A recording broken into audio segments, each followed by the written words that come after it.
What's up, everyone, and welcome to Project XTalk and Xbox Podcast, episode number 93, presented by Save the Game Media. I'm your host, Kevin, aka The Muffin Mon, and today I'm joined by Mr. Physical Copy himself, Ethan. Buddy, how you doing? Man, I'm having a good day. I'm ready to talk about some I got some Italian food in my stomach. I'm ready to talk about some video games. Let's do it. Go. Oh yeah. Well, I'm glad you're having a good day. Mine is a warm day. It's blistering here and everywhere around the globe. In the we'll world, yeah. We'll see. It's a struggle not to have the fan blasting me in the face right now, but we're gonna get through it. Tough it out, Kevin. If you're a video watcher, you will have seen two special guests on your screen. But for our audio listeners, we are joined by the co-hosts of the Friday Night Gamecast, where they bring you fun and thoughtful discourse around all things gaming. Nick, Will, welcome to the show. I'm gonna throw it over. How are you guys doing? Doing really well. Thank you so much for having us, both Kevin and Ethan. That's we love y'all's show and we love Xbox, and so we're really happy to be here. Thank you. Yeah, very excited to be on. So we definitely appreciate it. Yeah, absolutely. And your show, for anyone that's curious, I actually enjoy quite a bit. I love your guys' banter. The last, I can't remember if it was last week or the week before, but you had it wasn't your normal intro. You kind of like put in a little like blooper take. It was hilarious. I was cracking up so hard. So yeah, everyone, please go check them out. Their link is down in the description down below. But yeah, I'm happy to have you guys here. If you like this podcast, though, we are live every Thursday at 5 p.m. Eastern time, usually a little around there, right here on YouTube and Twitch. I always forget Twitch. We are live on Twitch as well. If you can't catch us live, we post every Friday morning on all your favorite podcast services. And while you're over there, please drop us a rating or a review. We would love if you could hit the 5 stars on Spotify or Apple. We're closing in, I think. We're a few off of 40 and maybe on Apple and 30 on Spotify. So if you guys can get us there, I'm not saying there might be a giveaway. Cough. God of War. Cough. Whoa, sir. An Xbox classic. For Save the Game Media, on behalf of Save the Game Media, maybe I can scrounge up some funds, all right, for our No Limits counterparts over there, all right. If you leave us a 5-star review, we will read it live here on the show. And if you want to interact with us more, like multiple people have done this week, come join the Discord. The link is in the description down below. And finally, if you want to support us further and get early access to all of our Save the Game Media content like No Limits, Frame by Frame, and I Hate My Friends, head on over to patreon.com/SaveTheGameMedia and choose the tier that's right for you, just like our current Patreon supporters have done. So thank you, Bucky Blue, Hopple, Alpaca Tom, and our newest patron, SAZ. Thank you all for your support. We appreciate every single one of you. That's all for housekeeping, though, guys. So we're going to start with our warm-up questions, as we do for our guests here. So I'm going to throw it over to Nick first, and then we'll go to Will. I want to know, what was your introduction to Xbox, and what is your favorite Xbox franchise? Why don't you go first, Will? He needs a second to think about it. Yeah. Well, as far as my intro to Xbox, I started off, taking it way back before Xbox a little bit. I was a big Nintendo, big Sony, had plenty of like my Japanese video games, and I was loving them a lot. And all of a sudden, one of my friends in elementary, he was like, "Hey man, I got this great game called Halo." And I was like, "What's Halo? What are you talking about?" So that was honestly my intro to Xbox, was playing Halo on the original Xbox with him. We would just stay up till like 3 a.m. playing random custom matches, just running through Legendary. And of course, being kids, we were horrible. So trying to play Legendary single player and just getting wrecked completely. I still remember getting so close to like the end and getting swarmed by Flood. I think it was the very last level that was what a good feel. What a good mission, right? Yeah, but like you start off and like you go back into the Pillar of Autumn. I think maybe it was called Pillar of Autumn. I think it is, yeah. Yeah, you go back into the Pillar of Autumn at the very end, and you're just covered in Flood. And we would just get killed on Legendary by the little poppers because they touch you 3 times and you die. Yeah. So and it was great because as we were kids, we weren't sweaty yet, so we were having fun dying over and over. It was a good time. So that was my first intro to Xbox, and honestly, I've been in the ecosystem ever since. So I still, I have a PlayStation 5. But I had to very quickly after that get my Series X, and I've really just been stuck on Xbox. So it's a nice near and dear place to my heart. I've had every console. I've had like 5 Xbox 360s because we all know they broke down whenever you looked at them. But I've definitely stuck through ever since. As far as my overall favorite franchise, I was thinking about it. I was like, maybe it was Halo. But if I'm being honest, my time playing Gears on the 360 days from like 1, 2, and 3, I think those are probably some of my most cherished memories right next to playing Halo 2. So I just love the whole Gears franchise as a whole, even with more recent ones not really gaining my attention. I'm always like in the back of my mind, Gears just needs one good game and they're coming back, baby. They're back on top. Gears 3 horde mode with the buddies. Oh, that was a hell of a man, night. that was crazy. Gears 3 was peak. Gears 3 was definitely It was peak. peak, yeah, You it was. didn't know what we had when we had that it. time. I think all the Gears games are pretty good. I actually heard this argument. If you look at Gears franchise as a whole, it might be better than the Halo franchise as a whole, right? Because Halo 4 or 5 and then Infinite's having some issues. Yep. But like all the Gears games are good. Consistent, Like the first 3 are really good, but 4 and 5 are still good.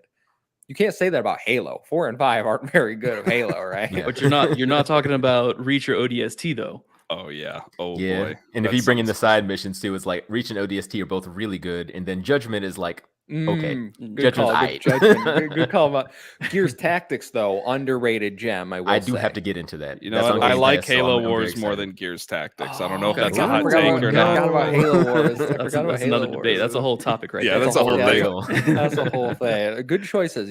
We actually don't get many people to say Halo when I ask this question. So the fact that you went with Gears does not surprise me. Yes. I don't think we all think Halo is going to be everyone's answer, but it never is, and that's always surprising to me. But Nick, why don't you go, man?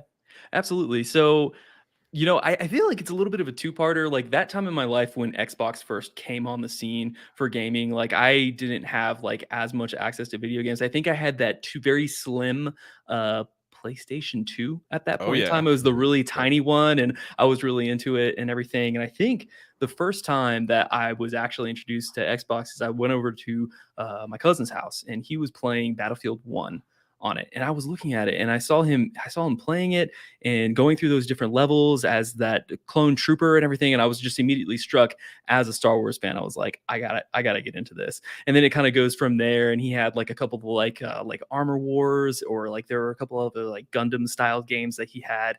But the one thing that of course like is ingrained in my formative memory for gaming was when we were playing like competitive like co-op on the original Halo Combat Evolved. And especially like when we would go to Blood Gulch, just 1v1 each other, and he would murder me over and over and over again. Like, and it was also like at that point in time, like realizing how crazy like video game development had come from there. Even as a kid, I recognized it. Like the physics in that game were like game changing, like for the entire industry at the time. Like seeing the Warthog flip end over end as it's coming to me and it crushes me against the opposing base.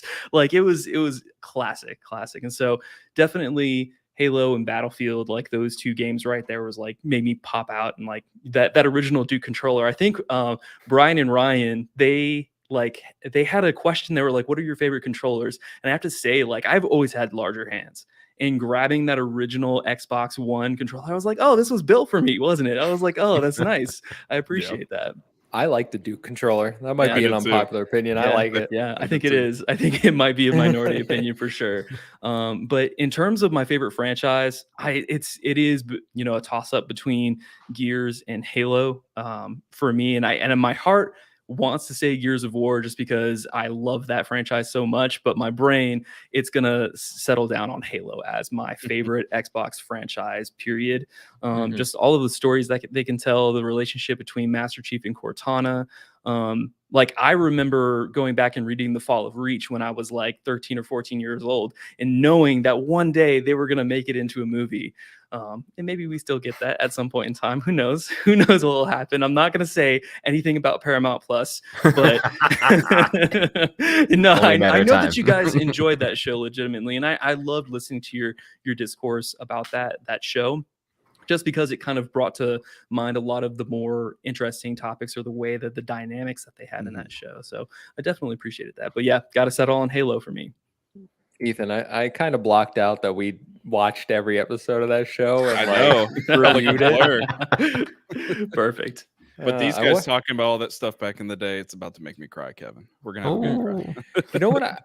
I love talking about the Halo like playground and the sandbox that they have, Yeah. especially Halo 2, where sometimes my friends and I would just boot it up and we wouldn't even try to kill each other. We would just be like, okay, let's try to do the super bounce today. Yes, You guys love know, like super where jumps. if you hit Yes. the right spot, you'll just fly up in the air and then you can get on top of things you aren't supposed to, or like we're gonna go and just use the sword cancel and like fly all the way up to the top of the screen, and like it was so much fun. So like that's an awesome answer for People sure. might hate me for this take, but Halo 2 is the best couch co-op first-person shoot experience ever made. That's valid. opinion. That's Agreed. valid. I agree. 100% valid. Yeah. My favorite If Halo. anybody It's a hates them, mistake. come for us first. Yeah. Yeah, Let's all come to four of Friday us, Night let's Game go. Cast. You have my Okay. axe, sir. got some shields here. All Love right, it. let's go. Well, that's awesome, guys. Sweet history with Xbox. Glad we could reminisce with you about that stuff. But now we're gonna move into what you've been playing. So Ethan, I'm gonna throw it to you first. What have you been playing this week? Because I see a whole list of games here Yeah. on the document that you've been going through. buddy.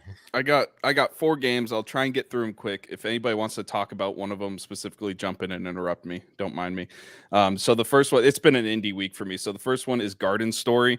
This was originally released on the Switch last year. It just came to Xbox Game Pass. It's a lot like Turnip Boy Commits Tax Evasion, if you guys have played that before, which was another Love great game that I loved. But there's a lot more kind of world building and like town building elements in this. You basically are this little grape that has to kind of reinvigorate this vine that produces people in this world, and so you become this guardian of this realm, and you have to go to these 4 different towns and reconnect them all, and bring everything back to life. And it's a lovable story. The characters are awesome. I absolutely had a blast playing it. It's like 6.5 hours to beat the campaign, about 13 hours to do a 100%. Nice. So I think this is an essential play for indie lovers. If you have Xbox Game Pass, you absolutely need to download this and play it if you like indie games. Okay. So it's an absolute blast. And then the next game is Escape Academy. Not gonna lie, this game is not for me. I'm not a huge fan of these puzzle only games. Puzzle games, yeah. Didn't you 100% it? I Hold did. up.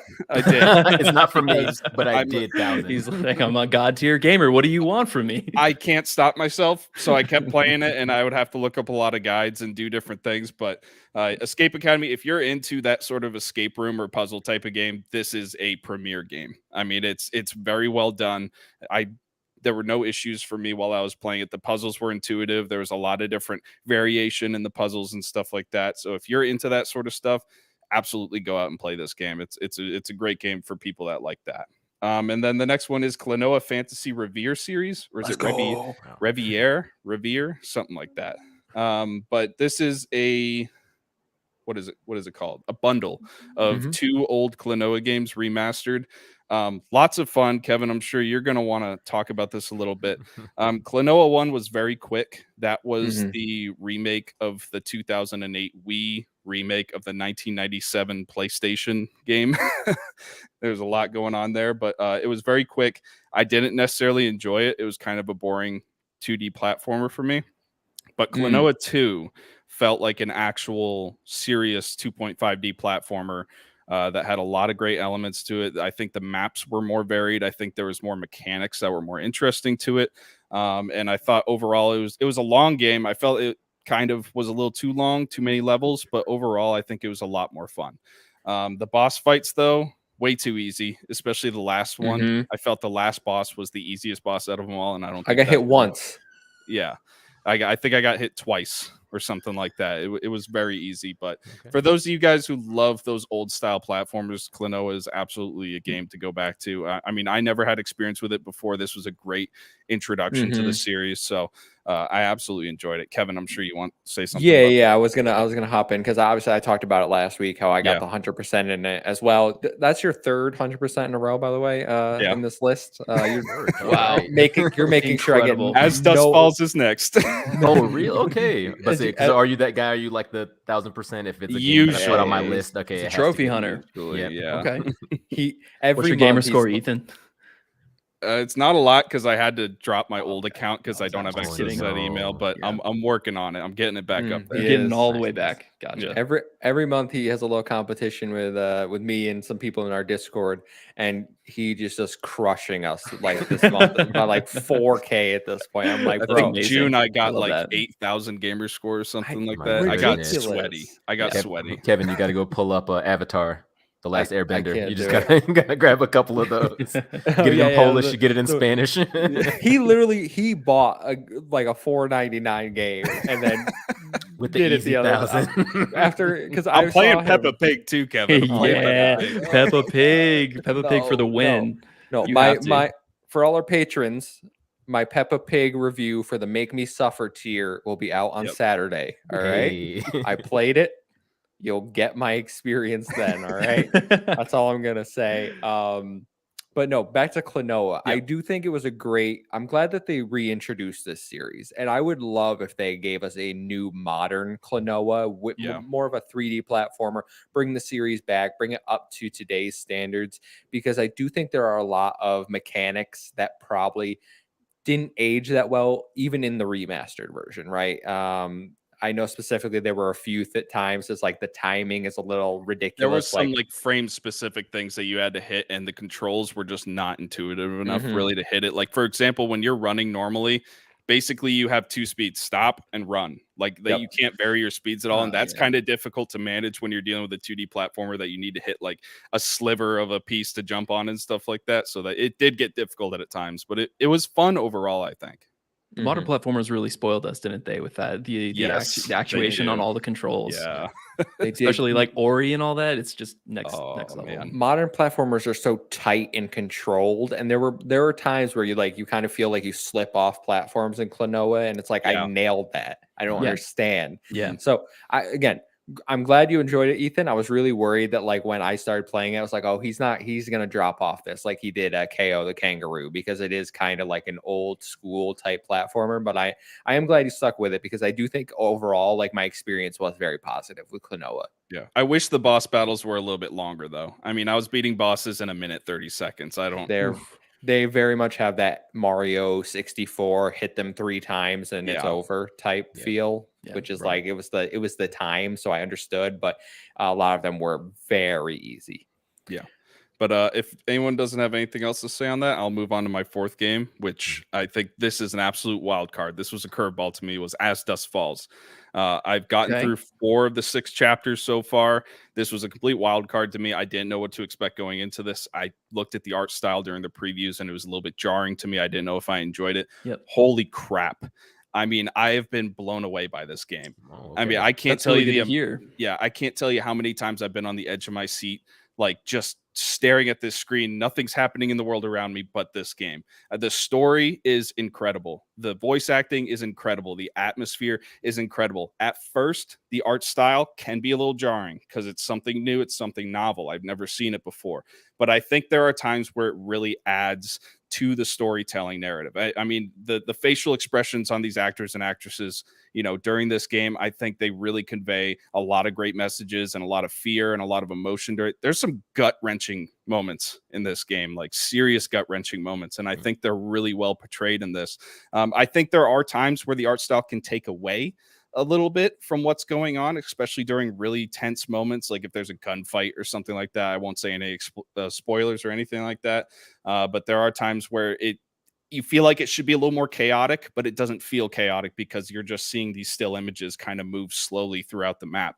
But overall, absolutely blown away by this experience. I said it in Discord when I first started playing this, fully expect some Game Award nominations come December. I don't know if it's going to be the game of the year, but there's definitely going to be some nominations for this game. It came out of left field for me, and I'm absolutely adoring it. I'm going to replay it probably 3 or 4 times to get the 100%, first of all. But second of all, there's so many different choices I could have made in my first playthrough that I didn't make. And there are a couple moments where you can see like, oh, if I made that choice, it would have happened here. But there's a lot of unknown in this game still. And I think they're going to do a really good job in, really changing up how the endings can be depending on your choices and stuff like that. So as a BioWare lover who loves those branching story arcs and different things that can happen throughout a game, this is for me. So if anyone loves these type of games, visual novels especially, absolute must play. I think this is a must play anyways. If you have Game Pass, you got to try this game. Okay. I gotta hop in for that one You because sold me. I was not looking forward to this game at all. They It showed is it so and different. and I was like, Yeah. like you were saying before, the art with everything moving in the background normally, and then the characters doing that kind of stop motion back and forth. I thought I was getting sick. It's jarring at first. It really is. Like the first chapter I was playing, I'm like, ugh, it's a little weird to me. But like once we start actually getting into the meat of the story, you start to see where that art style actually shines. Like when it's just a normal kind of, you're messing around, there's nothing really serious going on. It's kind of like, okay, it's kind of boring. But once you actually get into the story, good Lord, it really does a good job.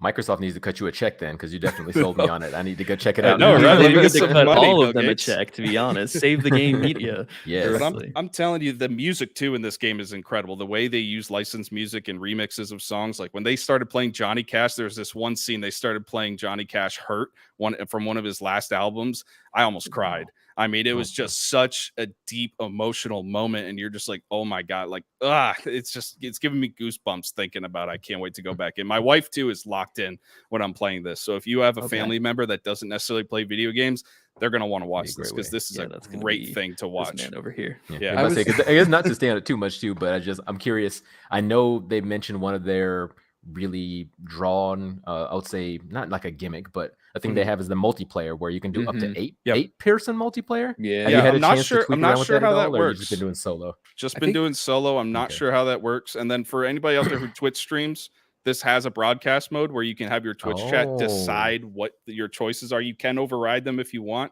but I saw some other bigger streamers do that. So that's pretty interesting too for anybody out there who wants to stream this game. Okay, sounds fun. So if you don't mind, I know that we're taking a little bit of time, but I'm very curious because like for games like these, especially visual novel styled narrative driven games, the story has to hit. And that's one of the reasons why I like Life is Strange. I like all of the other Annapurna games because they know how to like hit those emotional moments. Can you give us like a brief non-spoiler synopsis of like what the story involves?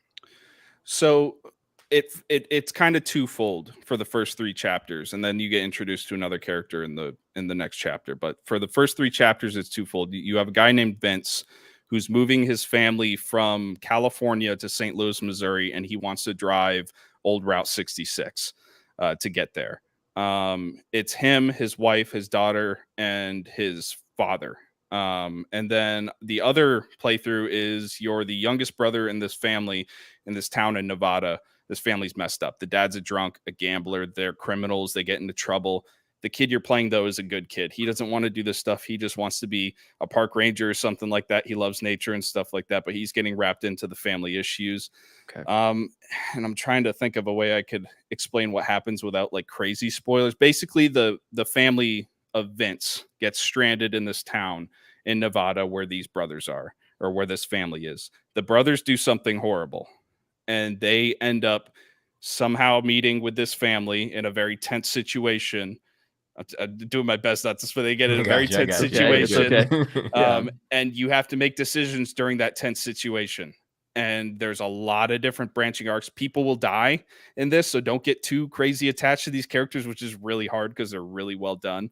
But people will die depending on your choices. And I think everybody in this probably could die at some point, because of all the different choices. I think they said something, there's 400 plus endings to this game, which is ridiculous. The game is 51 gigabytes to download. That's how many, and it's only about it's about an hour per chapter. So it's about 6 hours to play through the game, and it's 51 gigabytes. That's how many different decisions and different branching arcs you can go to.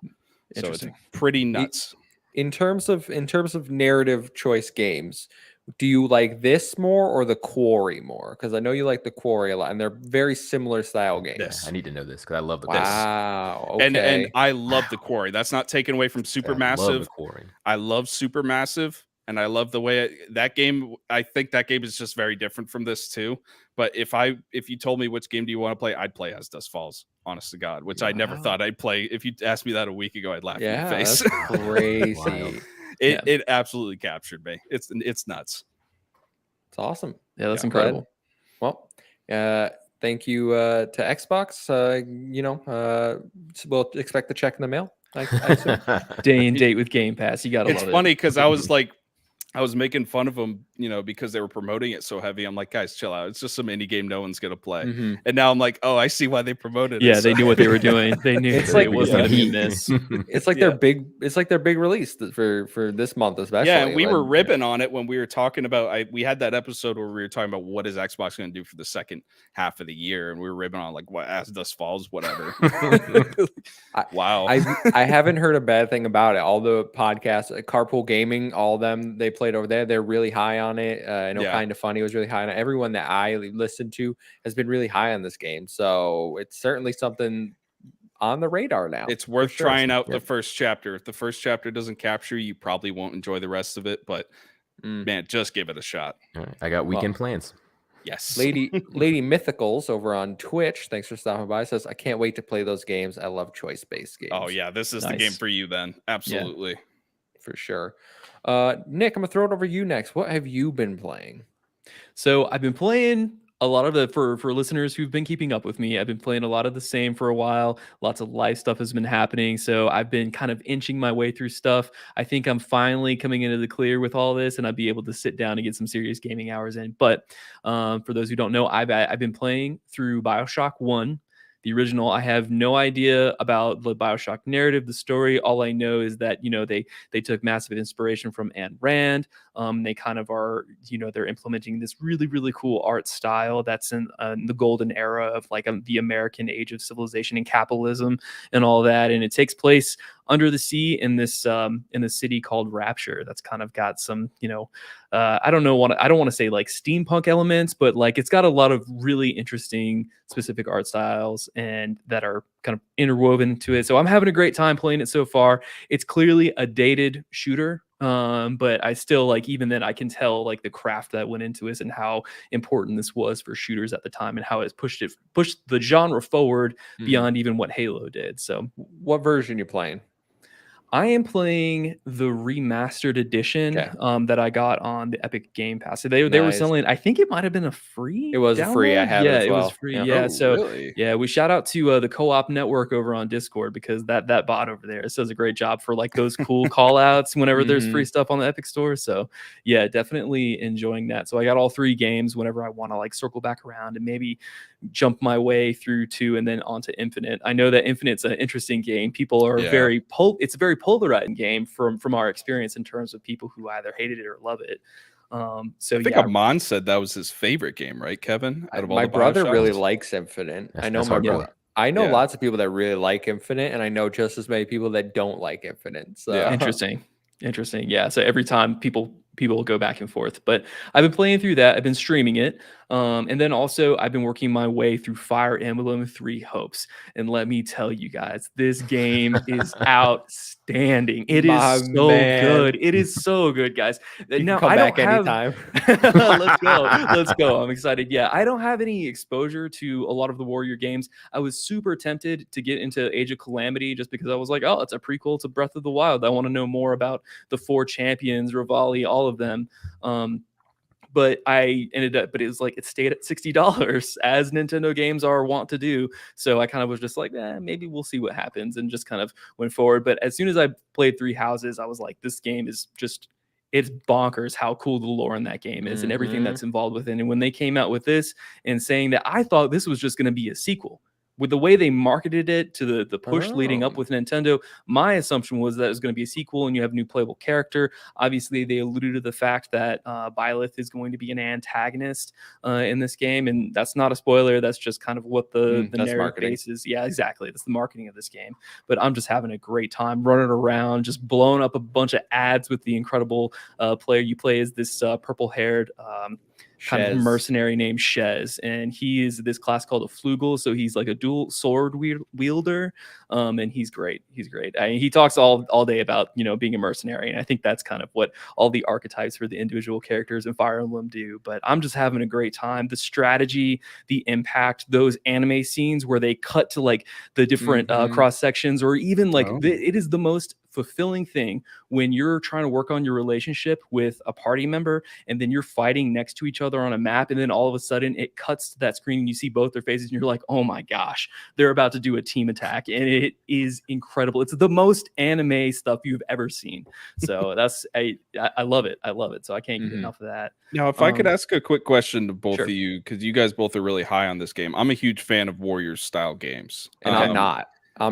And I have no previous exposure to Fire Emblem. Is this something I could jump into and get the gist of the lore, or should I read up on this? Because now I'm starting to want to play this game because everyone keeps being so high on it. I don't know if Nick will but I think you can jump in. I think you benefit more if you've played Three Houses. Okay. I do think that you benefit more because you'll understand like some references and like the timeline isn't playing out like the way it should. So like you will get more out of the game. I think you can enjoy it though if you do just hop into Three Hopes. Okay.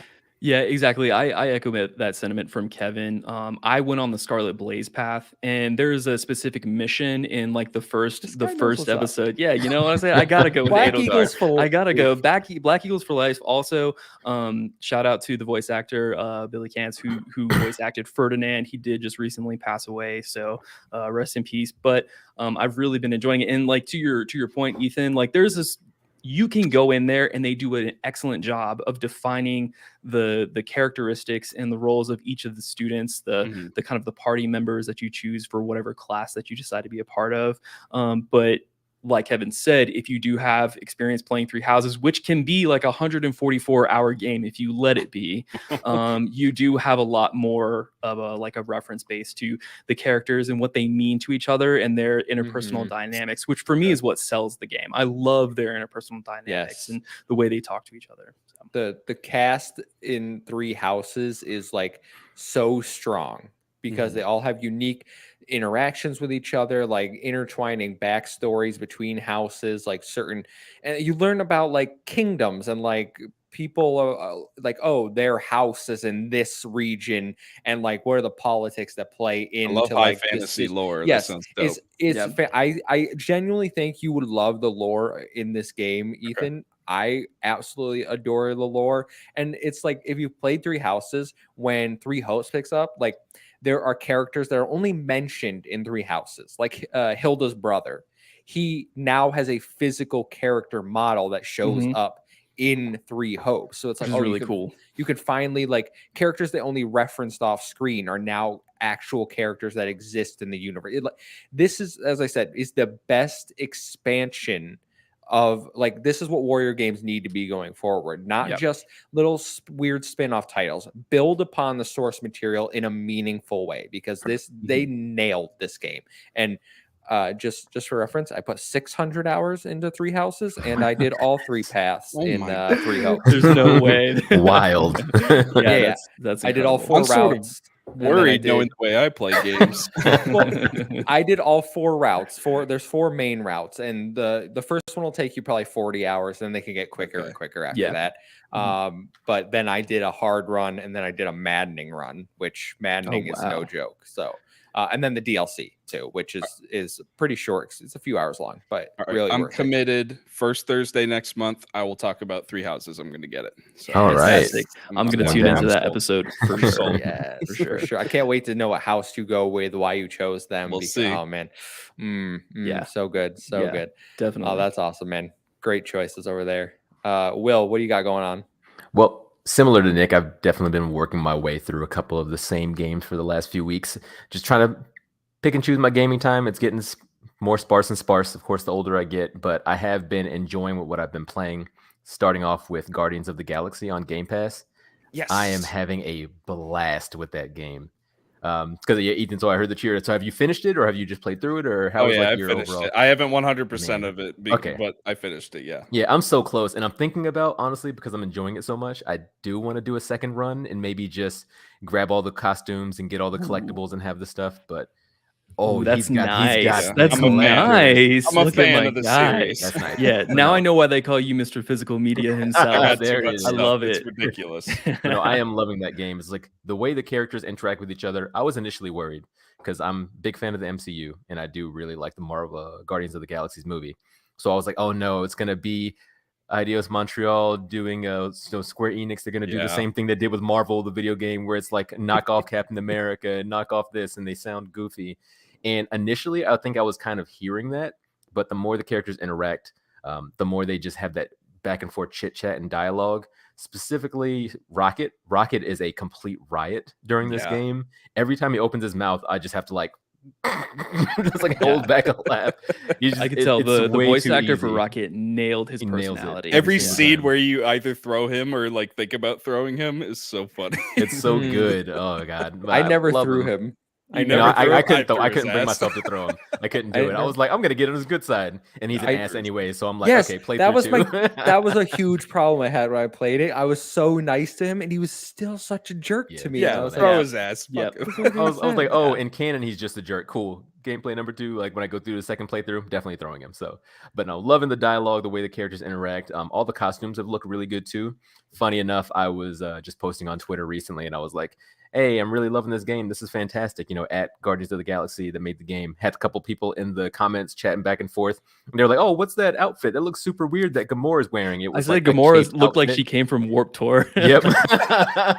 With her hair all like scraggly. And she had this cool like green outfit with a cape on the back. And I was like, I had never really known it before, but the actual Guardians of the Galaxy team off their Twitter team, they like commented into the thread, and they were just like, oh, really? It's from this like specific run as far as in the comics, and they had like a nice little spiel from when they had posted it previously. So it's really nice to see that interaction too, because I don't know, I'm loving the game. I'm loving the fighting, the way their dialogue is talking. And I did mention recently that it's gone a little bit more from comedy. You're getting towards the end of the game, because I'm probably in the last third. It's getting a little dramatic. Like I'm having some interactions with Drax, some interactions with Gamora, and I was like, it's kind of pulling some feelings out of me. I came here to laugh, not to feel. The game goes on a little too long, in my opinion. Like I think there's a point where it should end, and then it just keeps going. And so, like, you might think you're at the end, but you might have a little more to go. To be honest with you, so that's why it took Will so long to beat it. I was surprised. I trying not to spoil too much, but I did want to realize like what the chapter number it was, and it was like, oh, it's chapter like X is how many are in the game, and like you said, I kind of got towards the end. I'm like, oh, this is starting to come together. The characters are wrapping stuff up. And I was like, oh, I got like 5 more chapters to go. What's going on? Now, I got to ask real quick, Will, because I think we had this conversation when this game first came out. Are there characters in the video game iteration of Guardians of the Galaxy that you enjoy more than the MCU? Because for me, I enjoyed Gamora's character in this than I do in the MCU. So I was wondering what your take was on that. Yep, I would definitely say that's one, especially because I just yesterday rewatched. Yeah, yesterday I rewatched Guardians of the Galaxy because I've been having so much fun with the game. Yeah, and I was like, yep, I definitely like the video game Gamora more than MCU Gamora. And it's not like MCU Gamora is bad. It's just you get that chance when you're playing something that's 10+ hours to get more interaction and more depth out of the character. So I definitely like that more. I think I like Groot a little bit more too. I think Groot. I mean, obviously I am Groot, better, but I'm getting more humor. I'm getting more fun. Yeah, a little bit more silliness out of him in the video game than you do straight up with the MCU. Especially in the first movie, where we know at this point get to the very end and he just kind of disappears in like the last fight. So no more Groot for that time. But no, I think Groot and Gamora specifically for me, Rocket's about the same. They're both hilarious. I love them both. Yeah. I think Drax is about the same. His character, as far as his overall backstory and everything, I do like more in the game. But I mean, I'm a big wrestling fan, so Batista. Dave Bautista, he always gets a laugh out of me. I was like, I love Batista. Too funny, dude. For sure. Oh, I do want to shout out some people in the chat. We have Rise for the Emblem, who says, "Woo, hope you enjoy Three Houses then." Shout out to Alejandro. Either way, enjoy. He said he is happy to finally catch a stream, so that's cool. I'm happy to have you here, man. Hope you can come by for more. Everybody's talking about Guardians of the Galaxy. Amon really likes it, agrees that Gamora and Groot are better compared to the MCU. Amon said earlier that BioShock Infinite was the greatest game ever made. I don't know if that's a bad take. we're gonna we'll talk about that. That's for sure. We'll talk about that in Discord later. We go keep moving on. We go keep moving on. Yeah, so Guardians is good, and then I've also been getting my Game Pass bag some more. I got Guardians at a Game Pass, which is fantastic. I've been playing Far Cry 5. I can't believe this, man. It's painful. I have a problem. I have an Ubisoft problem. So I do too. I do too. So please talk about it. I'm not gonna sit here and say that I'm enjoying myself.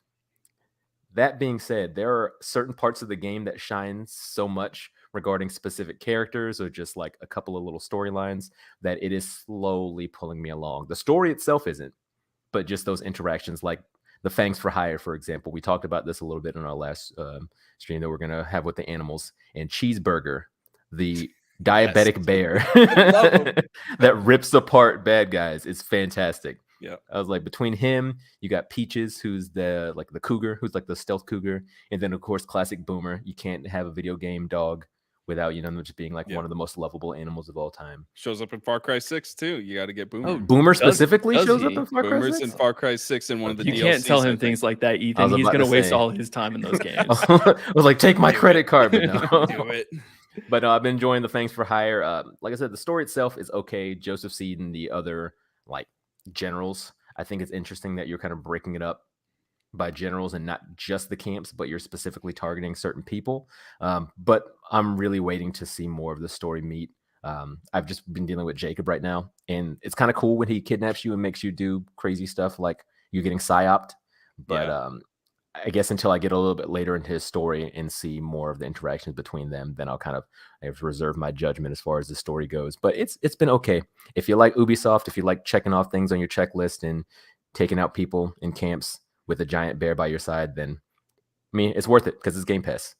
Yeah. How are you enjoying like the darker feel to Far Cry 5 compared to other Far Cries? Because usually Far Cry is just, goofy characters, some crazy dictator or something like that. And there's still some humor in Far Cry 5, but I felt like overall this game had such a darker feel to it. And it had more horror elements, especially with like hunting down the special creatures that were infected by that plant and stuff like that. So how are you enjoying that sort of diversion from normal Far Cry?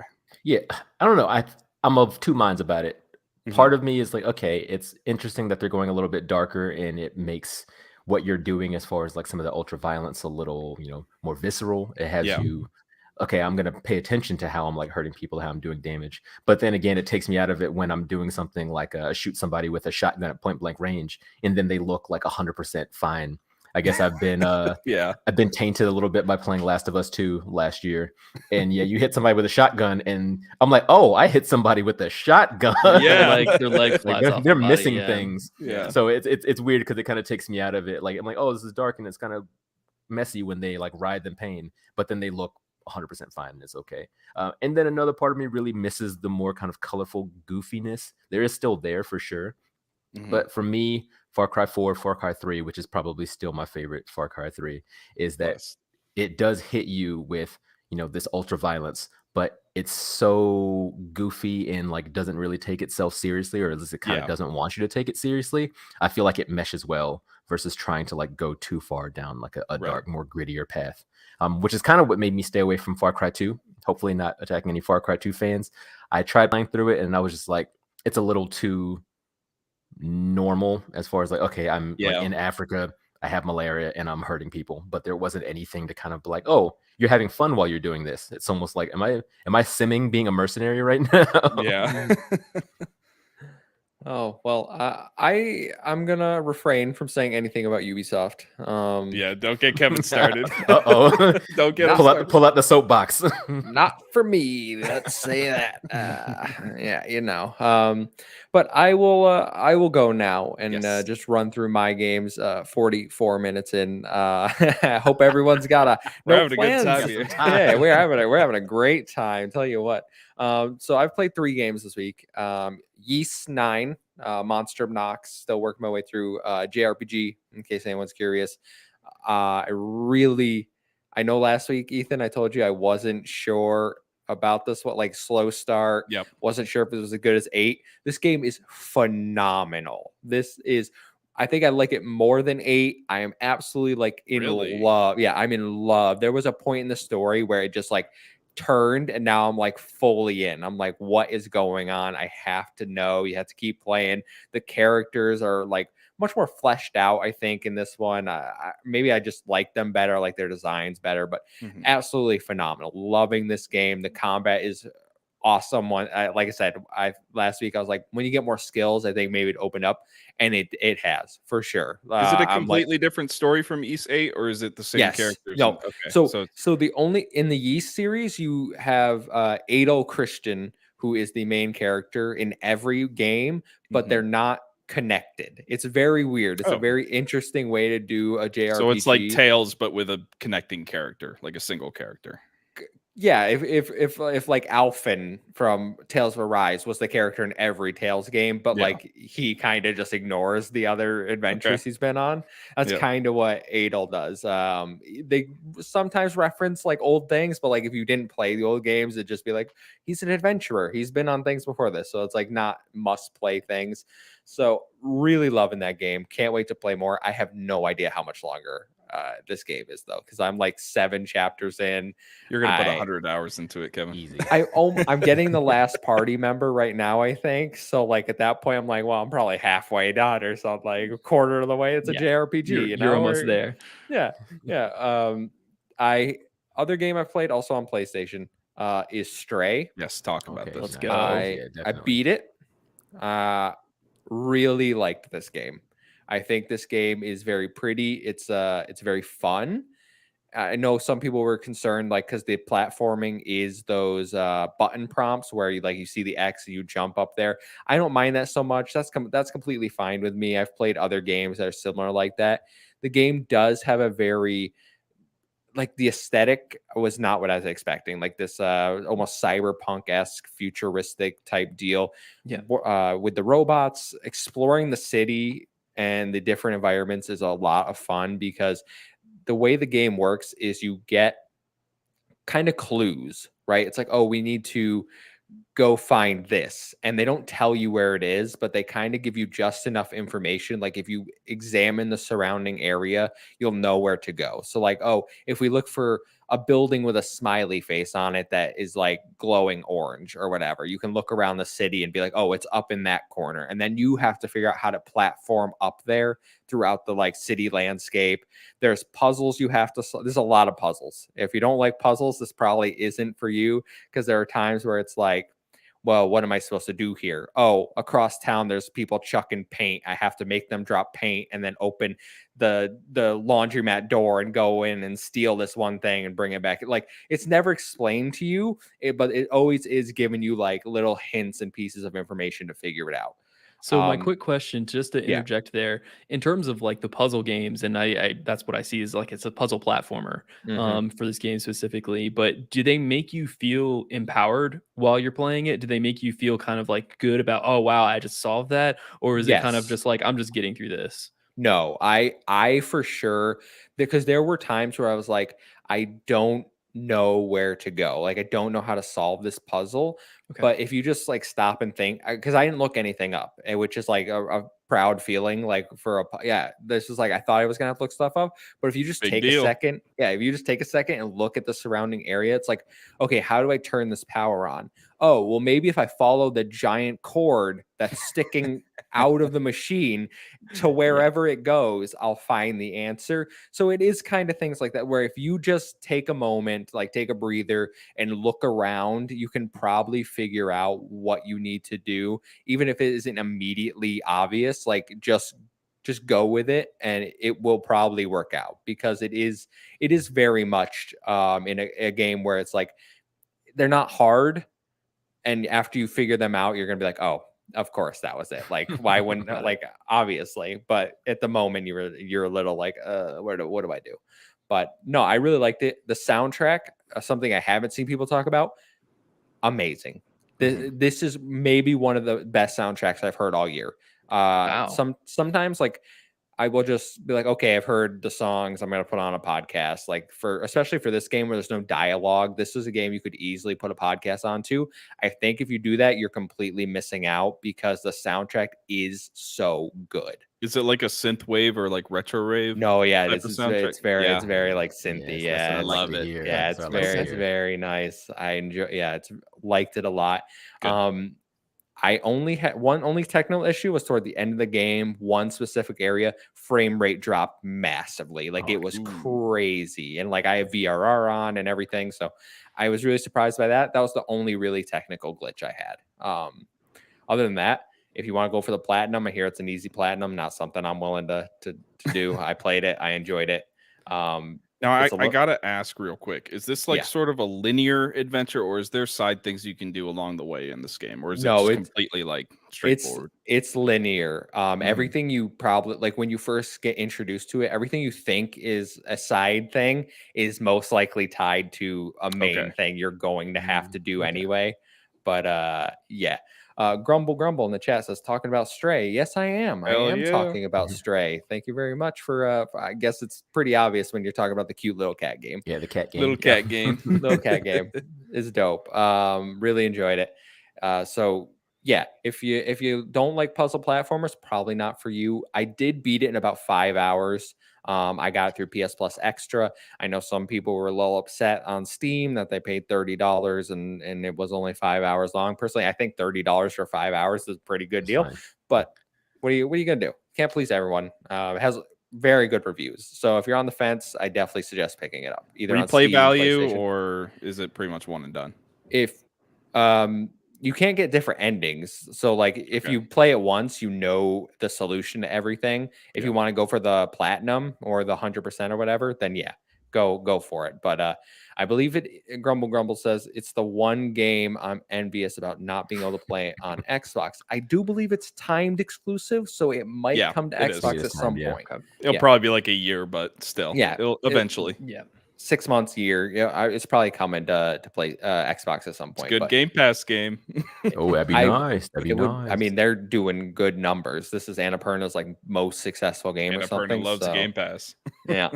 I keep giving Annapurna my money. We were talking about this. Will and I were kind of discussing Stray the other day, and I was like, I got so much on my plate right now. I might wait because I assumed that it was going to be $70 because that's kind of the way they were advertising it. He's like, it's just 30. I was like, I can give Annapurna $30. I believe them in them enough just so they can keep putting out these quality titles. So for sure, right there with I specifically was saying like Annapurna, like Devolver Digital, knows what games to pick, knows what indie games are quality that they're going to publish, because I swear neither of them really put out bad games.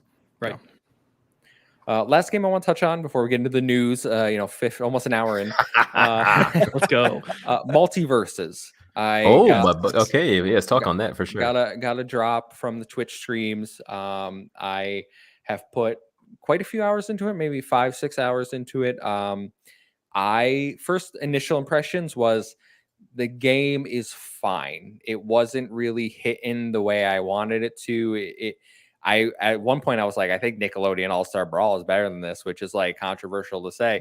And then I played with Taylor, TPR, over on No Limits, our PlayStation sister podcast here on Save the Game Media, and my whole opinion has changed. 2v2 is the way to go for this game. Don't play this game 1v1. 2v2, preferably with someone you know, makes this game so much better, and it's designed around 2v2. You can just feel it in the gameplay. It's meant to have the 2v2 structures on the map. The combos you can set up with your team. It even encourages you by giving you 30% more gold and experience, which is like the grind is real in this game because there are characters that cost like 2,000 to 3,000 gold, and you get like 20 to 30 gold a game if you're lucky. Wow. So the grind is very real, especially not at the start. At the start, they give you like 2,000 coins right off the bat for doing like starter missions. But after you get past that, then it's like slow crawl. Playing with a teammate made that go quicker. I was able to get my boy Tom and Jerry, who I was on main.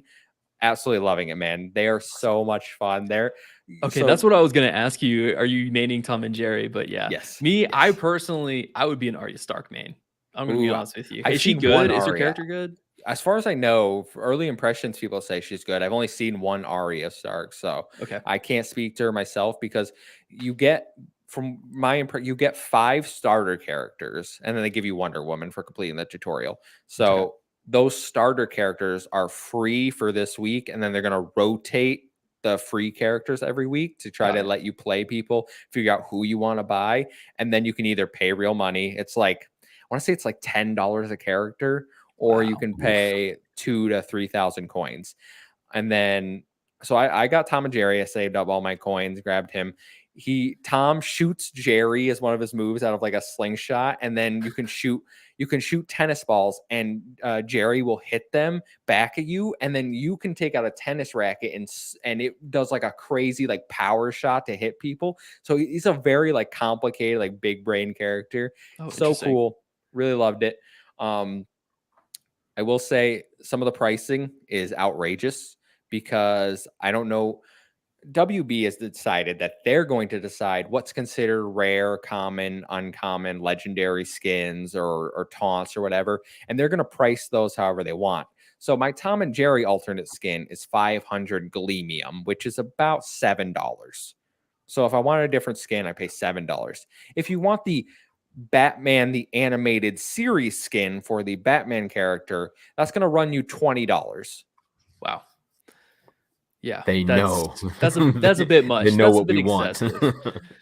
Yeah, I feel like this is the route that we're going down with games like these. They're going to be fun. They're going to hook people. But at the end of the day, you know that you're going to end up paying more money if you get into this game and you stick with it over the course of time than you would any normal single player, first party title. So mobile game behavior.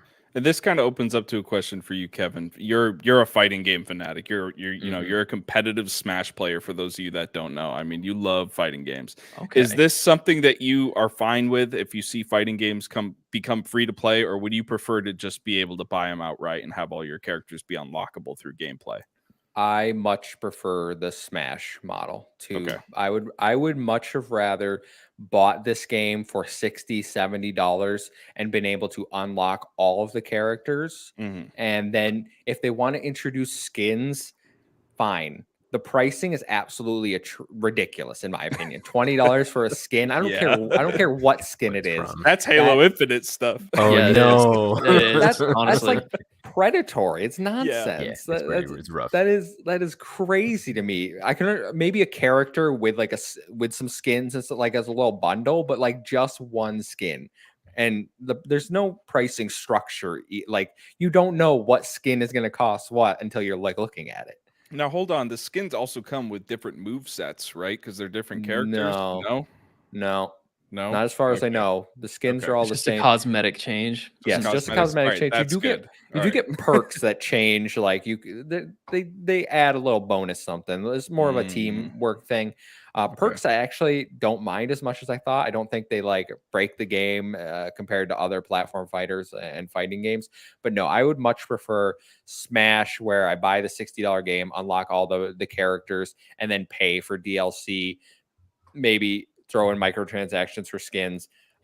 Guilty Gear, another example. I paid $60 for that, and I get to pick and choose what characters I want to buy. And those $7, I get the character, I get a stage, I get music tracks. I think that's a very reasonable price. Nice. Yeah, that's completely fine. But I think this is the beta. Open beta for everyone starts next Tuesday, I believe. So I am playing, they're going to make changes.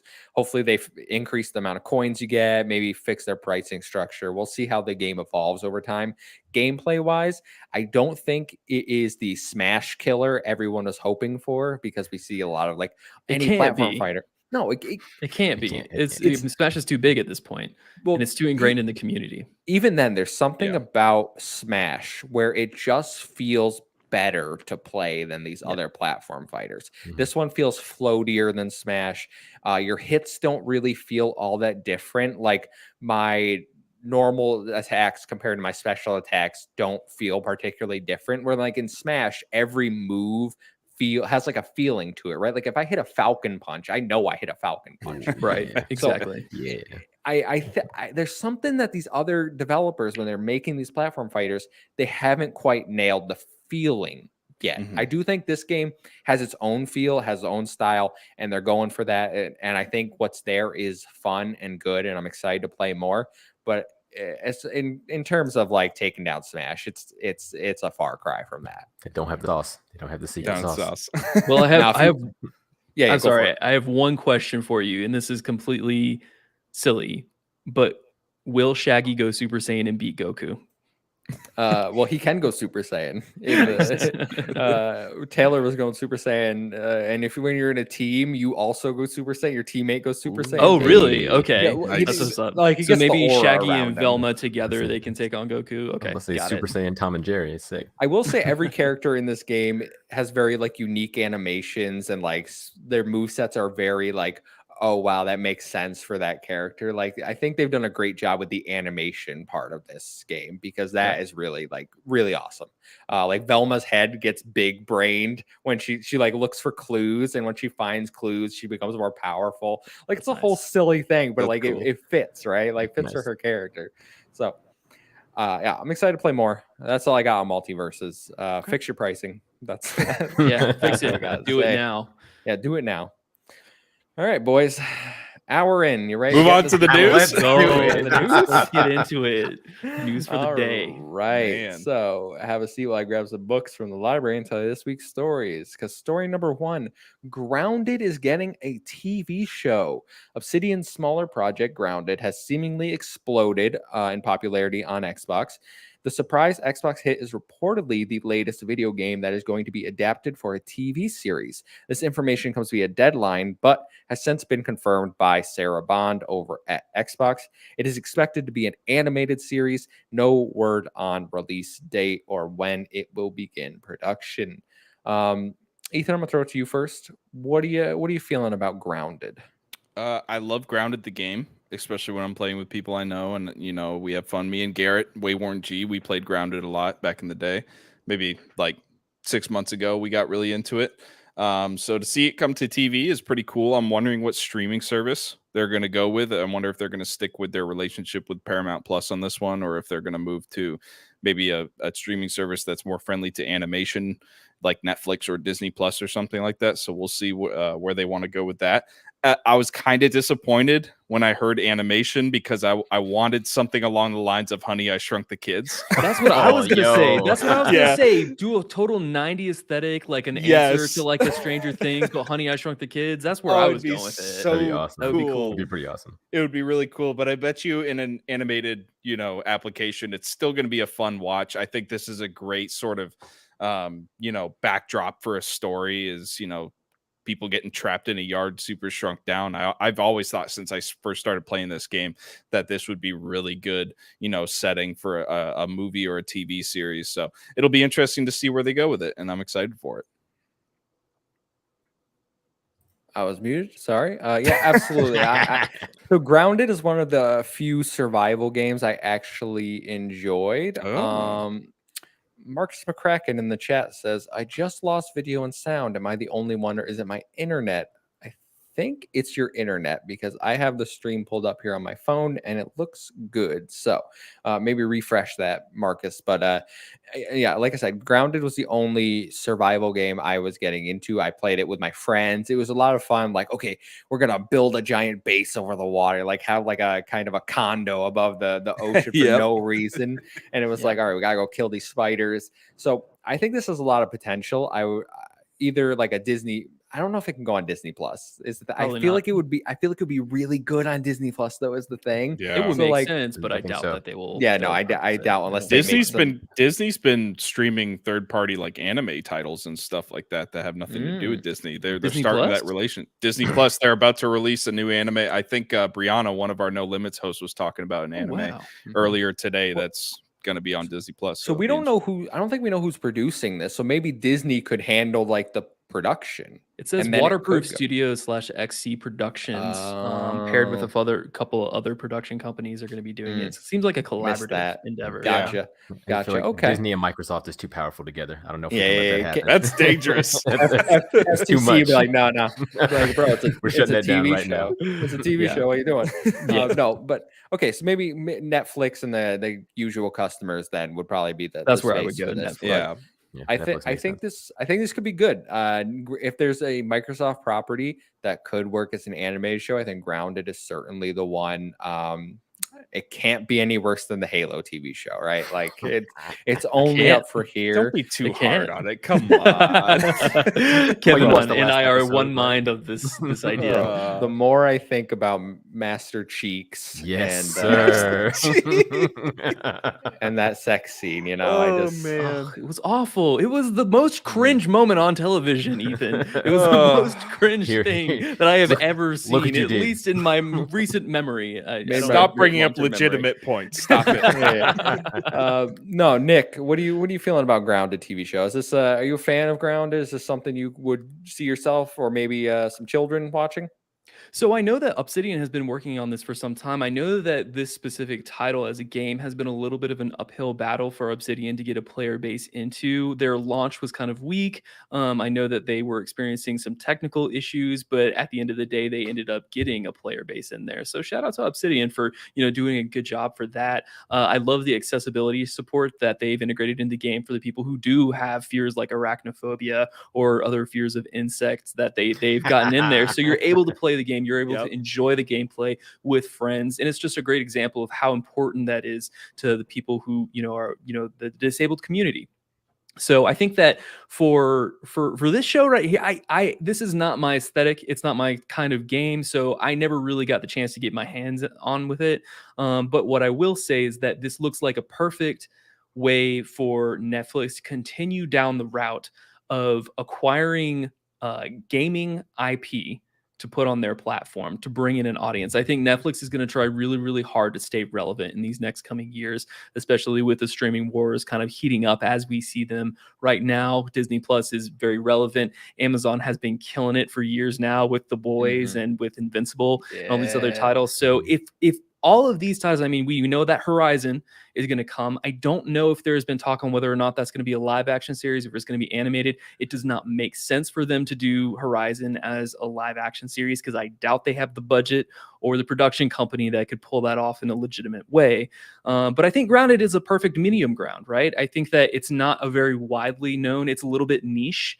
So I think this is a really good way that they could kind of bring this over onto their platform and have a charming story and have these kids have a good time. They're aiming it at a younger audience, so I think it's an interesting look for now.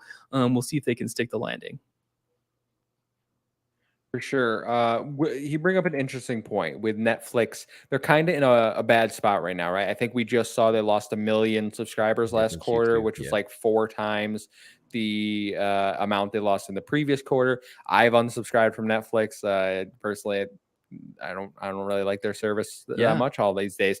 So, Will, do you think Netflix is the spot for Grounded TV show? Do you think this would be something that would actually generate that sort of like interest, or is this just another it's a one-off television show for kids? I feel like it may end up being more of a one-off. So while I think it would be good for Netflix to get more of that in, I don't think it'll be the thing that would kind of pull them from the brink. Like, I can't see somebody being like, oh, I unsubscribed from Netflix because they don't have what I want. But I got to catch this Grounded TV show. This is what's going to bring me back. So I don't think it's going to save them, but it'd probably be good for them just to have more content in general. It was interesting with Nick bringing up Amazon, because I wasn't really thinking about that before. If you've seen The Boys, they have that animated Diabolical, which is like a little anthology. So good. Which is really good. So I was like, I don't know. I didn't really think of Amazon as a animation hosting platform, but I think it would work out there well. Obviously, they have more money than God, so they could definitely host it. So I don't know. Amazon, it may fall on the Amazon and be pretty solid. But all I know is that if they do have the show come together on whatever platforming it is on, I want to make sure that one of the spiders shows up with no legs. Because that was the funniest thing I ever saw. It was so funny. It's so like weird. Of spiders, you just take all the legs off. It's a floating orb, and I'm like, this is so much worse. This is way worse than getting attacked. That's a Dark Souls boss right there, especially with all the textures still in it. And like find his weak spot. It's like it's a circle. What are you talking about? It's just floating up so high. And real quick, Aman, shout out to Aman in the chat. He talked about how the Fallout series is also coming to Amazon's streaming service. So they have a relationship there, doing video game TV show publications. So we'll see. These next coming years, we're going to see more video game like IPs and titles across all streaming platforms than we have in our entire lifetimes. And it's going to be interesting to see what that does to like the media space. And Assassin's wow. Creed Good. started it all. Y'all slept on it. I hated that movie. I think you mean Everyone hated it. I think what you mean to say, Ethan, is Huh? the critical and commercial success that was Dwayne Johnson's Doom. Yes, Doom, sir. baby. Yes, I love sir. that movie, actually. That was a great movie. Will and I both watched that in theaters. Incredible you that. film. Yeah. I watched it on the school bus on one of one of my friend's PSPs. He had the Wow. He yeah. had the card that you Yep. put into it. Yep. Oh my gosh, that's I had incredible. National Treasure on the PSP. That's, Oh, I hey, love that is a thing. movie. That is a movie to have God on bless there. Nick Yeah. Cage. Doom was almost worth it for the ending where you're like, oh, I'm playing in first person in the movie theaters. I'm like, that was fun. Everything before that, I'm like, what the hell is going on here? Love it. Cheveruni in the chat also says Amazon has Legends of Vox Machina. That's the anime That's for true. Critical True. Role. That's very true. Yeah, So that was an there you go. incredible series. Hey, Yep. don't sleep on Yes. Amazon. Don't sleep on Amazon. They got the boys. They're good in my book. All right, they can do whatever they want. All right. We can move into story number 2 if anyone doesn't have anything more to say Yeah. on Grounded. Good for it. So, guys, Discord is finally coming to Xbox. One of the most requested features is finally coming to the Xbox family of consoles, as confirmed by the Xbox Wire. Discord voice chat has begun rolling out to Xbox insiders and will be available for everyone over the next couple of weeks.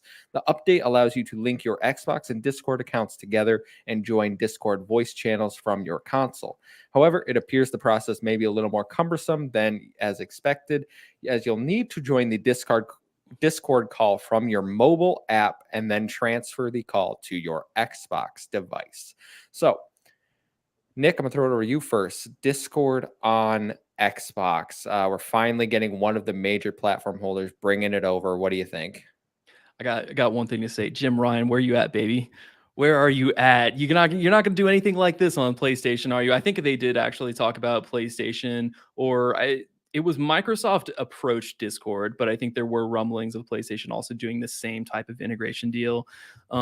I think it's really cool. I think that having this option that PC gamers have used for years and years now to have these quality voice calls with people who are in chat. I know that a lot of people have seriously been enjoying Sea of Thieves for a long time, doing Discord calls while they're in there. A lot of these, live service games. I know that a lot of Destiny players also use Discord and they just turn off the in-game chat in Destiny. So it's been something that gamers have wanted for a long time, that I just think that it's just been, the writing has been on the wall. It's just been a part of the engineering team over at Microsoft and Discord to kind of like figure out and put the pieces together. So I'm personally really happy to see it. I don't think it's a problem at all. I was surprised that, when we're seeing this whole acquisition season and this whole deal where you have PlayStation buying Bungie and then Microsoft buying Activision Blizzard and all these other companies, that they didn't just go, okay, let's just scoop up, Discord for a quick, $10 billion, no big deal. Right. I think that it is a good thing for gamers as a whole. And it's also a good thing for folks who don't necessarily have quality options for like headsets, or people who don't necessarily have computers that they can, do things like Discord. I think that it's going to be a good option. I know one of our favorites in the community, our favorite podcasters, Nave, he does actual calls with us for podcasting from his Series X. And I think that now having Discord is going to open up options for people like him who want to have that interaction with their community. So I think it's a good thing. I like it. For sure. I said, I think I tweeted it out, that cross-play party is about to pop off, right? Yeah. This is exactly what everyone's been wanting, because Xbox and PC have been linked for a while now. But the Xbox on PC app is not great, especially when you try to join from your PC and go into an Xbox party chat and do that. It doesn't sound good. It sounds pretty bad, regardless of the quality of mic you have. So for this to be an option, makes crossplay. And as we get rid of the lines more and more between Xbox and PC, where they're creating this ecosystem, it just gets rid of the barrier of people not being able to play together.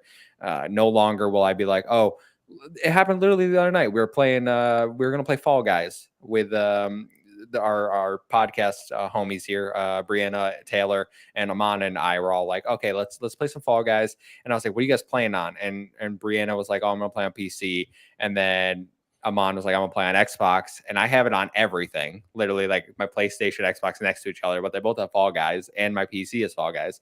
So I was like, well, I could play it. Like I'd prefer to play on Xbox, but then we can't chat together. So I'm over here. I'm gonna play on PC just so we can click. Just so I can sit here and be in Discord. Like I didn't want to use my phone. This completely will eliminate that. Like I can just send the Discord call to my Xbox, and then I can be more comfortable over there playing on my OLED TV, playing on the console I prefer. Ethan, I assume you were trying to delete that. Yeah. Nice. We're making it, boys. All right. Well, just Bots are coming. Let's We're go. Let's making go, it. mods in Bots, chat. yes, Let's sir. go, mods. Let's get this out of here. But I will say that one question Chavarrini brings up, and I'll throw it over to you guys. Will it work better than the mobile app, though? Don't want to get dropped every 30 seconds. So, Will, do you have any experience with the Discord mobile app? And you can give your general thoughts on this deal as well. Yeah, so I mess around with the mobile app every once in a while. I will say that Discord isn't like my main kind of way of talking, but from what I do interact on it, I have a good time in the mobile app. So it's been working out for me overall. I've done at least one like straight up recording as far as with the podcast with it, and it felt okay. Getting stuff to work on the back end was a little different, but as far as hearing people and talking, it felt fine in the moment. And then just kind of general chatting with folks, whether it be like across the nation, across town, those generally work out very well whenever I just have to kind of talk to a handful of people. But for the overall deal, I feel like the deal is pretty much a win across the board. Only thing that did throw me off a bit is when you were mentioning that, you know, you have to send the call from your phone to the Xbox. So it seems a little cumbersome. And then again, I was thinking about it. I'm like, I don't know though, because I'm on my phone all the time since it's 2022. And at this point, everything is so phone connected. It'll be like, oh, you're trying to link your Xbox to your TV. You're trying to link your whatever to your TV, instead of going on there and trying to like unwieldily put in my email and put in my passcode. I'll just go to my phone, type it in super fast, and then I'll send the code that's on my phone to the TV. It's like 85050, and then it's much easier. So if it's something like that where it's almost second nature, super easy to do, then maybe it's not that big of a deal. But it does seem like an unnecessary step. So my understanding and for what I've seen is you'll go on your Xbox, and when you open up like the party chat menu, it'll say try Discord on Xbox. So you click that, it'll bring up a QR code. You scan the QR code. This is the first time. It'll ask you on your phone to link your Discord account and your Xbox account. You need both mobile apps installed. Once you link it, then you just open Discord, join the voice chat you want, and then right in there, there'll be a button that says like send to Xbox and then beta, and then you click that and it'll come up on your console. So after that, it'll literally just be go into Discord, join voice, send to your console. Oh, so cool. Then it's buttery smooth from there. So yeah, sounds like it's a pretty good win across the board. Yeah, it doesn't seem too bad, especially when the alternative is like, all right, I either got to like plug a mic into my phone that doesn't have a mic jack, which is a pain in the butt. Sad, yeah. Or I got to go turn my PC on, get in Discord, like try to figure out like my TV's over here. How am I going to play? I think it's great. Ethan, I want to get your opinion, but I want to know, we got this on Xbox. Do you think we're going to see this on Switch or PlayStation? PlayStation, yes. Switch, I don't know. Who knows? We need to. Switch needs it. About to say, if anybody needs it. Yeah, I do want to say though is that a lot of Switch games like aren't necessarily like a lot of third-party games that we would use this service for, like a Call of Duty or something like that, you know, on Xbox, PlayStation, and PC aren't always available on Switch, and it's not always crossplay. Switch has a long way to go, I think, with crossplay integration with a lot of third-party games. I think Xbox and PlayStation and PC have sort of gotten a pretty good ecosystem going together with third-party games. In terms of that. And I think PlayStation is definitely the one that needs to have Discord after this. But yeah, this is a step in the right direction. I absolutely love this. I think in 2022, it's essential. If your game is on multiple platforms, you need to have crossplay at some point. And I think it's essential at this point. And just to see a chat service be able to go into it, I absolutely love it. Discord is, for me, the premier chat service. I mean, we all use Discord. I mean, it's a good service. It's a good company. It treats us well so far. And I think it's perfect for console. Now, obviously, the extra step you have to do, whatever, it's something that you just got to do right now. I'm sure it's just going to get more streamlined as we go forward. But I can't imagine that the PlayStation deal is going to be very far behind this. I bet you it probably this year at some point, PlayStation's going to announce that you can get Discord on the PS5. So it'll be a lot of fun now that we can be able to, link up and play games together and actually be able to talk to each other while we do it. Mm-hmm. How awesome, because how awesome will it be? Like, I know I use Fall Guys, but like we're seeing more like Back for Blood was crossplay. Yep. Multiverses is crossplay, cross progression. Like the fact that we're all going to just be able to be on whatever platform we prefer and then just go to one centralized location easily. That's the thing. We could all go to Discord now, but it's a pain in the butt. It is. Yeah. That's what I was gonna say. I mean, I don't mean to cut anybody off or interject here, but like for me, I perceive this as the way of the future in terms of integration with party chat. I imagine that it's going to be a complete ecosystem going forward in the future. Yeah. Discord is going to be built in to whatever firmware that we're going to get. I imagine if we get like a Series X Pro or like a midlife, generation cycle from Microsoft, and we'll most likely see that from PlayStation. I know there have already been rumors from that. The hope would be is that Discord functionality is just built into that hardware. So if you don't even have like the ability to do the thing with the phone, like you can just automatically just log into your profile there and have that connect. I mean, we were just, and this was one thing that I didn't get the chance to say at the top of the show. I've recently been playing Knockout City, which is it is a crossplay game. And I played with some friends. My friend Logan, who was featured on a couple episodes back, I was playing with him and his girlfriend. Logan was on his Xbox. I think he was on the Series X, and then his girlfriend was playing on the Switch, and then I was playing on PC. But we were able to jump into Discord and have a perfectly good time, turn off that in-game party chat, and it was perfect. But yeah, so seeing that functionality I think would be really important for me as a gamer going forward. And we're talking about crossplay games. Fortnite, the biggest game literally in the world, right? Like that's good. It's going to be huge. This is just, I think you said it best. This is the future. And like, if we do get full Discord integration at some point, I welcome it. Honestly, they could get rid of PlayStation parties. I don't like the party system on my PS5. It's not very easy to use. Like, I'm confused. They definitely busted it. They busted it recently. It's very bad now. I don't understand how to use it. I'm like, do I click this? Like, how do I invite people to a party? Yeah, it's very annoying. Xbox is easy, but like, I would much rather have the convenience of being able to talk to everyone that I want to talk to and play with people wherever they want. So, and even the idea of just being able to talk to your buddies while you're playing a game on your own. Like on Discord, we talk to people all the time, like when they want to write something or when they want to do some study, we just shoot the shit with them. It's a great idea just to keep connected with friends while you're gaming and stuff like that, even if they're not playing the same game as you. So it's wonderful to see. Amon says Fortnite, aka the game Kevin refuses to play. You gotta play Fortnite, Kevin. Come on. You gotta play it now. So I haven't even done it. No, thank you. I've seen the light, Kevin. I've seen the light. No, Ethan, you haven't seen the light. He's accepted the promise. You've been brained into the darkness. Oh my lord. All right. Well, we'll look forward to that rolling out to Xbox in the next couple of weeks. I assume other consoles are shortly to follow. Well, PlayStation, Switch. I don't know what you're doing over there. You got real Bluetooth. Quick, Kevin, before we move on to the next story, I'll be right back in like a minute. So everyone, I'll be right back. All right. Well, I'm gonna move on, and then he can come back. He has come back in. Come back in. Yeah, We'll do the thing. What's going on. So coming to Xbox Game Pass, as we do twice a month here on Project XTalk, we let you know what games are coming to Xbox Game Pass so you can plan your gaming accordingly. Available right now, you have As Dusk Falls for Cloud Console PC. You have Watchdog 2 for Cloud Console PC.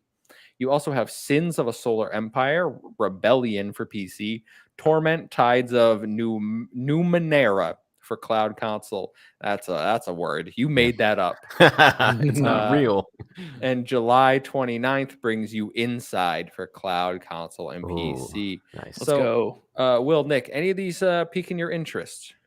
For sure, Inside. I played through it, and I'm 100% ready to play through it again when it drops on the 29th. I really like that game. I'm a sucker for those side-scrolling, like Limbo, Inside. I think Somerville is coming in soon, so I'm looking forward to that as well. But it's coming. I'm a huge fan of those games. Yeah, as Dusk Falls, that was a big question mark for me. But talking to Ethan earlier on the show about it, about how impactful the story is and the music and how everything kind of was it. It really impacted him in that game. I think he might have sold me on that 100%. Also, Will mentioned this to me earlier. Watch Dogs 2 being on this list. I never got the chance to play Watch Dogs 1. Is that a game? Do you think I need to experience the first No, game to kind of jump no. in and enjoy Watch Dogs 2? Not at all. No. Okay. Not at all. Okay. Avoid Nice. Watch Dogs 1. Avoid it at all costs. That was my Got very it. first Xbox One game, and I regret it. But yeah, you just play 2. 2 is fun. Okay, perfect. Yeah. You could have been playing Rise Son of Rome. You're over there playing Watch Yo. Dogs. Look, What are I'm you not gonna doing? accept the Rise Son of Rome slander. No, No, it's played not that- slander. Okay, The good. Greatest 900p game of all time. of all time. I got That that was on a- Games for Gold, and I had a blast with that game. I was like, why am I having so much Shout out fun? Lord Cognito. Am I wrong in saying that was like a series, or was it a 360 or an Xbox One launch title? No, it was an Xbox One Xbox launch. One. Okay. Yeah, I remember it being a launch title and being like, "Oh, that looks really good," but then I just missed it completely. And then I saw something on Twitter today where it was like a cutscene, and then he's stabbing like the barbarians, and he's like, "Take this," and it looked hype. It looked super hype. I think it might be on Game Pass. If you haven't played it, I genuinely think it's a good game. Lord Cognito over at Iron Lords, he's the one that coined the greatest 900p game of all time. But my homie over there, yeah, I agree with him. I think it's a really good game, completely underrated. If you have a Steam Deck, I hear it looks beautiful, running at 60 FPS over there. I don't have a spare $500 laying around, but we're working on it. We're working on it, Kevin. For sure. Did you give what game? Oh yeah, you said As Dusk Falls. Yeah, definitely. We'll get into that now based on Ethan's review. Ethan, For sure. what you've played a lot of these already. Yeah, he's on top of it. He's on top of it. The man does I not don't- have a I was backlog. gonna ask you Apparently, what Yeah. Game Pass game you're interested in, but like you probably already got the 100% You in know- Sins of a Solar Empire Rebellion. No, I bro. don't. I don't know what any of that is. But As Dusk Falls, yeah, obviously I talked about it at length at the beginning of the show, so I won't get crazy into that. Download it, play it. Watch Dogs 2, I have about 90% of the achievements in that, so it's interesting. I'll be able to go back in. The only achievements I don't have unlocked are multiplayer specific, because when I gross. played it, the servers were pretty much dead because I didn't play it until like last year, and at that point it was an old game. So for it to come back to Game Pass, I think maybe the multiplayer servers will be a little more lively, so I might be able to actually go in and finish up those achievements. We'll see if I have the care to go in, because I did get most of the achievements and I probably sunk 40 hours into that game. So we'll see. But I think Watch Dogs 2, if you're a fan of Ubisoft titles especially, or any open world, I think this is a great game for you. It's a great addition to Game Pass. It's a fun world to jump into. And there's a lot to explore. So yeah, I definitely recommend Watch Dogs 2 over Watch Dogs 1. So For sure. Ethan, you were talking about maybe the servers will be alive again. And I was like, does he not remember the story we talked about last week? Just recently, of Ubisoft of pulling the Ubisoft plug. shutting down servers. So I know. I quickly just Googled Watch Dogs 2 wasn't on the list. That doesn't mean it hasn't already been shut down at some point, but it wasn't on the current list. So maybe your It's dream's still alive. True, it's true. still alive for now. That was a great Ubisoft's episode, guys. By taking the way, away I everything. love that. Oh, thank you. thank We you. had fun doing that. Yeah, no, I said it after we did last week's episode. Like, it was one of those episodes you walk away from, you're like, that was really good. Like, It really got my gears turning about like everything that I own, because I'm completely digital now. same. The only physical media I own are a handful of PS4 games, and I started getting concerned as I was listening to you guys go on. But you're right. You're 100% right. That is where we're going. So yeah. Mhm. We'll see. And for me, none of these Game Pass games interest me, unfortunately. This month has not been Kevin focused, we will Not a say. Kevin month. Okay. I did play one of them, my friend Peppa Pig. If you want to hear Yes. my thoughts, as I said, Saturday for patrons. It is Patreon exclusive because they paid for me to play that game. You're telling me you're not a Power Wash Simulator fan, Kevin? Oh, I've been Oh, playing that what's too. going I on? forgot to talk about that. Let's go. Me and my wife have been Oh passing my the sticks God. playing Power Wash Simulator. It's been a good time. Good, good. I'm like, let me do chores in my video game. Heck Yeah, yeah. exactly. Over here Awesome. making you play crap games, Kevin. Over here playing Power Wash Simulator. That's all I get. That's all I get for you. Slander People. Even Power lawn Wash mowing simulator. Yeah, we had someone play lawn mowing simulator. Actually. They were But I upset don't- about some of the mechanics. Yeah. Those the Yeah. 1/4 inch to 3/4 inch grass cutting. All right, Oh, Not that'll right, get you every right. time. Super mad. Drama. Absolutely. All right, guys, let's move into story number 4 here, and this Okay. is a rumor. Apparently, Platinum Games has approached Xbox to publish its next game. The rumor comes courtesy of the same Spanish insider. For audio listeners, I'm doing air quotes insider. Who brought you the Banjo rumor that we covered last week? Banjo. Extastivist, I don't know, claims that Platinum Games, the studio behind quality games like Bayonetta and Astral Chain, as well as massive failures like Babylon's Fall, has approached Xbox to publish and finance their next game. No further details are given, but as many know, Platinum Games' last foray into Xbox publishing was with a game called Scalebound, and that ended quite poorly, with the game being canceled prior to release. We also have the information coming from Famitsu that Platinum Games has confirmed they're working on new in-house IPs along with multiple unannounced projects for other publishers. Ethan, I'm going to throw it to you first this time. Platinum, Xbox, obviously we have no idea if this is true, but would you like Xbox and Platinum to come back together? Yeah, I think it would be a good partnership. I know they haven't been, at their peak, the last few years or so, but if am I remembering this wrong? They were under the guise of Square Enix, right? They were the ones that kept getting thrown under the bus by Square Enix and stuff like that. Yes. Yeah, so I it's good to see. I think Square Enix recently let go of Platinum Games, so it's good to see them, kind of get out on their own. And I trust Platinum Games. They've made some great things. Bayonetta 3 is something I'm really looking forward to. The Bayonetta series Very as a excited. whole, very excited. So Platinum Games has a very good pedigree behind them. They know how to make video games. I just think they've been in the wrong sort of element, for the last, what has it been, 5 years or something like that. But it'll be good. I'd love to see that relationship come back between Platinum and Xbox. I know we keep hearing the rumors. Maybe Scalebound might come one day. Is this a sort of a premonition to Don't a give me hope. Scalebound announcement? It's Don't give me probably hope. sitting on a hard drive somewhere for sure. It's Oh, just stop. waiting Yeah. for somebody to You pick it know? up. Who's to see? Well, I'm going to echo your sentiments. I would love, and I think we've touched on this before back when the Scalebound rumors resurfaced. Yeah. I think Platinum deserves another shot with They Xbox. do. All right. They Let's really wipe do. let's wipe the slate clean. All right. As long as it's not a live service title. All right. I don't want them anywhere near live service because we've Mm-mm. seen Babylon's Fall. I know the one guy still playing it really loves it, but it's not a financially or critically successful game. It cost Ethan the fantasy league. I'm just Yep. saying. I don't know. Just Yikes. randomly Entirely- grabbed it. Yikes, it's a flopper. He had I mean, Elden these Ring. are the guys that made Nier Automata, for crying out loud. I mean, Yeah. they're good. We got to trust them with this, right? I mean, I'm not a Nier guy, but they've made other games I really like. What, I know. Kevin? I know, Oh, we're hot gonna take. talk about that Nier is- later. Nier is We're gonna where talk it's at, about that Kevin. later. Unpack Yeah, that you got to one. stop what you're playing right now and play Nier. We're I've gonna tried talk playing. about I've tried playing Nier Automata, but it didn't click with me. Sam in the chat just wants to correct us. Says Platinum were owned by Square Enix. They just collabed for Babylon's Fall, which that. Right. Right. very true. Mhm. Very true.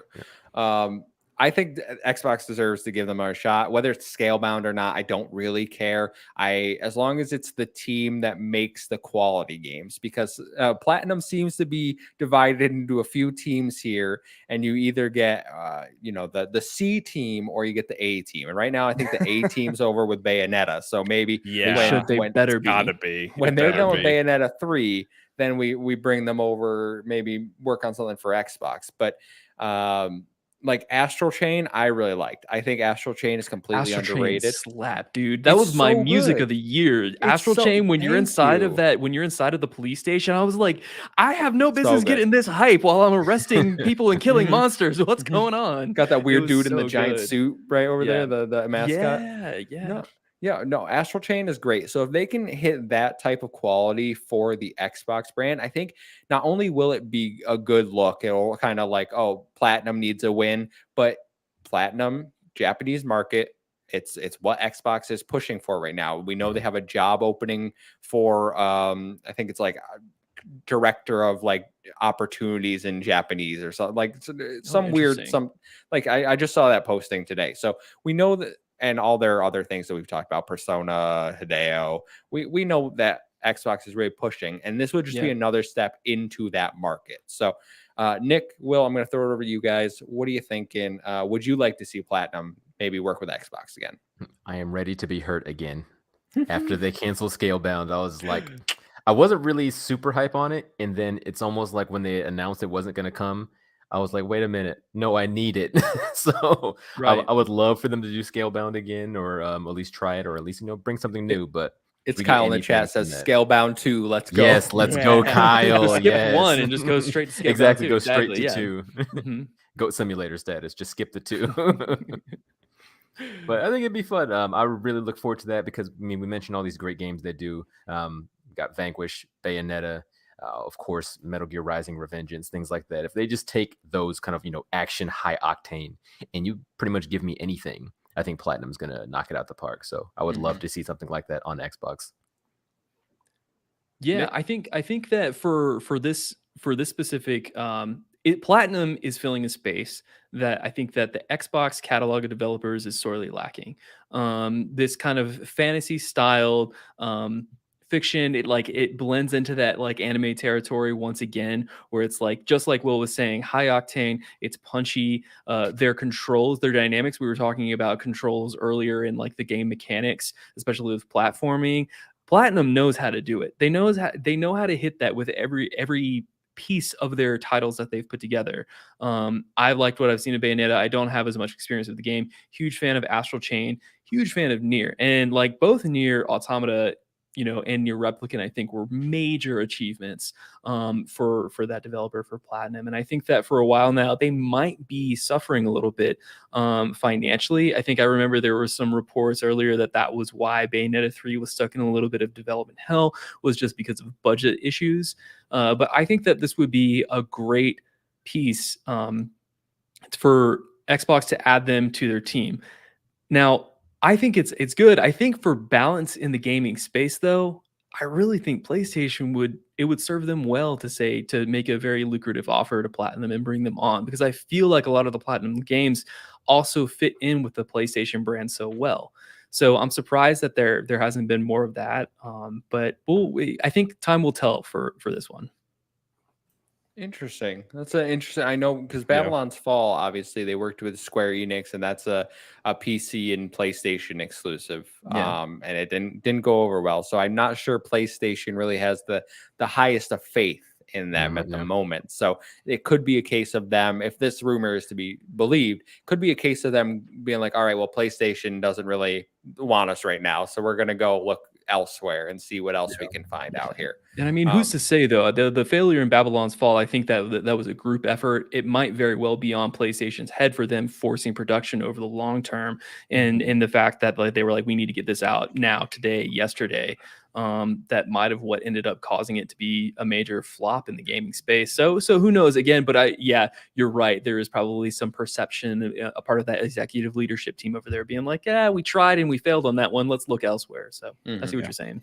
And it's good for Xbox too, with their major push into the Japanese market, to continue to encourage these developers to work with them and make exclusives and stuff like that. And like you said, PlatinumGames hasn't really had a major hit recently, so maybe they're going under some financial strains right now. It's a symbiotic relationship. If they go to Xbox and they say, hey, you pay for our development, we add this to your ecosystem, and it's great for both parties. So it'll be interesting to see.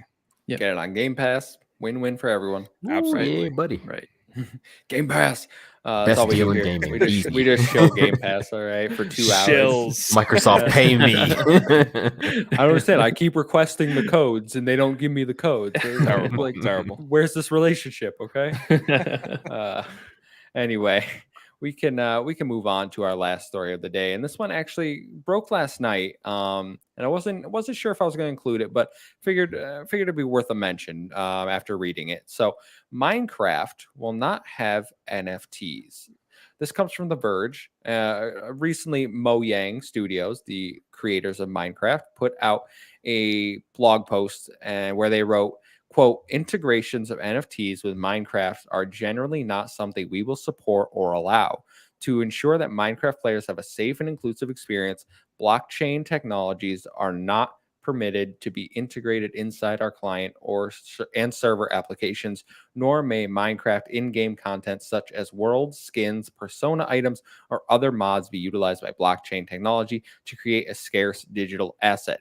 This comes after some companies have created NFT implementations that are associated with Minecraft worlds, files, and skin packs. So my understanding is, seems like some people tried to make their own Minecraft NFTs by taking some world files, skin packs. Minecraft came in, shut that down. So, Will, I'm throwing it to you first. What are you thinking? All right, so my first thing is it Mojang or is it Mojang? Okay. Is it Mojang? I believe it's Mojang. I think Okay. that's what I've heard too. Okay, perfect. Because I was like, this is my first time hearing Mojang. I was like, my life is a Fjord, lie. Mojang. You I've know. been saying Mojang my whole life, and no one's corrected me. You fakes. I'm surrounded by phonies. But I think it's a great thing whenever I see somebody kind of take a stand in general against NFTs. I am sure 100% blockchain technology NFTs have their place. I have not been convinced that that place is gaming as of right now. And from things that I have seen that get involved with gaming, where it essentially takes something that we already see as a problem in gaming with those microtransactions and it just kind of blows it out of proportion. You know, I'm not trying to spend $1,000 on a video game sword just because somebody tells me that it's expensive. So the more I see things lean like that, the less impressed and the less convinced I am that they belong in gaming. So seeing a company, especially a bigger one like Mojang, when they have this Minecraft that is universally loved, take a stand against it, I kind of hope that that continues to help other developers and people do the same thing. Because I don't know, I look at NFTs, I look at blockchain technology, and I just start getting flashbacks to when I played World of Warcraft and the auction house prices for items would get ridiculous because people were like, oh, this is very rare and difficult to get. 5 million gold. I'm just like, I have to kill so many boar to try to get this sword. I don't understand. And doing that with real life money fills me with dread. RuneScape too. RuneScape. Yes, Decimating the poor ecosystem over Yeah, here. the ecosystem. Our economy's already in shambles. Nick, what are you thinking? I echo everything that Will has said about it. I think that NFTs do not belong in gaming. I feel like they lessen the gaming space as a medium. I think that right now, especially, we see the rise of cryptocurrency and Coinbase and all of these other alternative economic platforms that people have been utilizing and leveraging the blockchain to do. I think that they have been using their investor brains to look and peer upon this multi-billion, maybe trillion-dollar gaming industry, and saying, hey, that's those are blue waters. Those are untouched waters that we can go into and we can exploit gamers, because we know that gamers aren't discerning. We know they'll buy whatever, right? Wrong. I feel like gamers probably are some of the most discerning consumers of media, and I think for the most part, okay, I'm painting with broad strokes here, right? But I think that for a while that we've seen this kind of creep into the gaming space, exactly like Will was saying, with microtransactions and everything that's been going on there. We just now have gotten to a space where I think both developers and publishers realize that you establish microtransactions in a game up front and you make it reasonable and non-predatory for your gaming base, your consumer base. And I think that NFTs are inherently antithetical to that notion in and of itself. So I think that for where we are right now, again, maybe this might be something that we'll see in the future. Maybe it could be something that makes sense. I just don't think that we see the value and where of them coming to games right now. And I don't think that they enrich games in any meaningful way. And that's really what I want. I want just new technology that's going to enrich my experience in gaming. Like, I want to see progress more in VR. I don't want to see people take pictures of monkeys in video games that make me pay $1,000 for it. Right. You know, I that's really where I stand with it. And I don't think that my mind's going to be changed for But now. there's only one of them. Do you understand? Exactly. There's only one of them. Until that server shuts down, and then the thing that you owned, you now is completely worthless and you can't give it to anybody. And Are then you maybe saying send digital things aren't worth anything? All my I loot see that full boxes. circle argument. I see that full circle Yeah. argument, Ethan. Yep. I love it. I love it. It's Kyle in the chat says, and this is in response to what Will was saying. That's literally what has ruined the Phantasy Star Online 2 and new Genesis marketplaces because people farm in-game currency with bots and inflate prices. Yeah.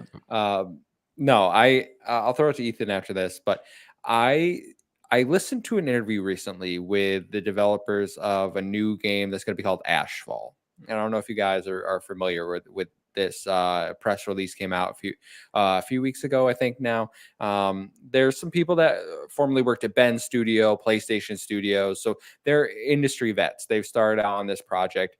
And their whole premise is they're setting out to make a game, but the game is going to have they don't use the word NFT, but it's going to have NFTs. Basically, they never say the word Digital media attached yes, to the blockchain, they're right? going to have stuff where essentially if you they want the game to also be a comic book, so they're writing both at the same time. And even though there's no guarantee that the game is going to be successful and anyone would want the comic book, they'd be like, okay, if you own the game, we can know that and give you the comic book right on the blockchain. And then if you have the comic book, that allows us to know, like, oh, we can drop other like rare items to just you. So like we'll be able to identify these players and like know what they have and give them special in-game rewards for having this stuff and like supporting us.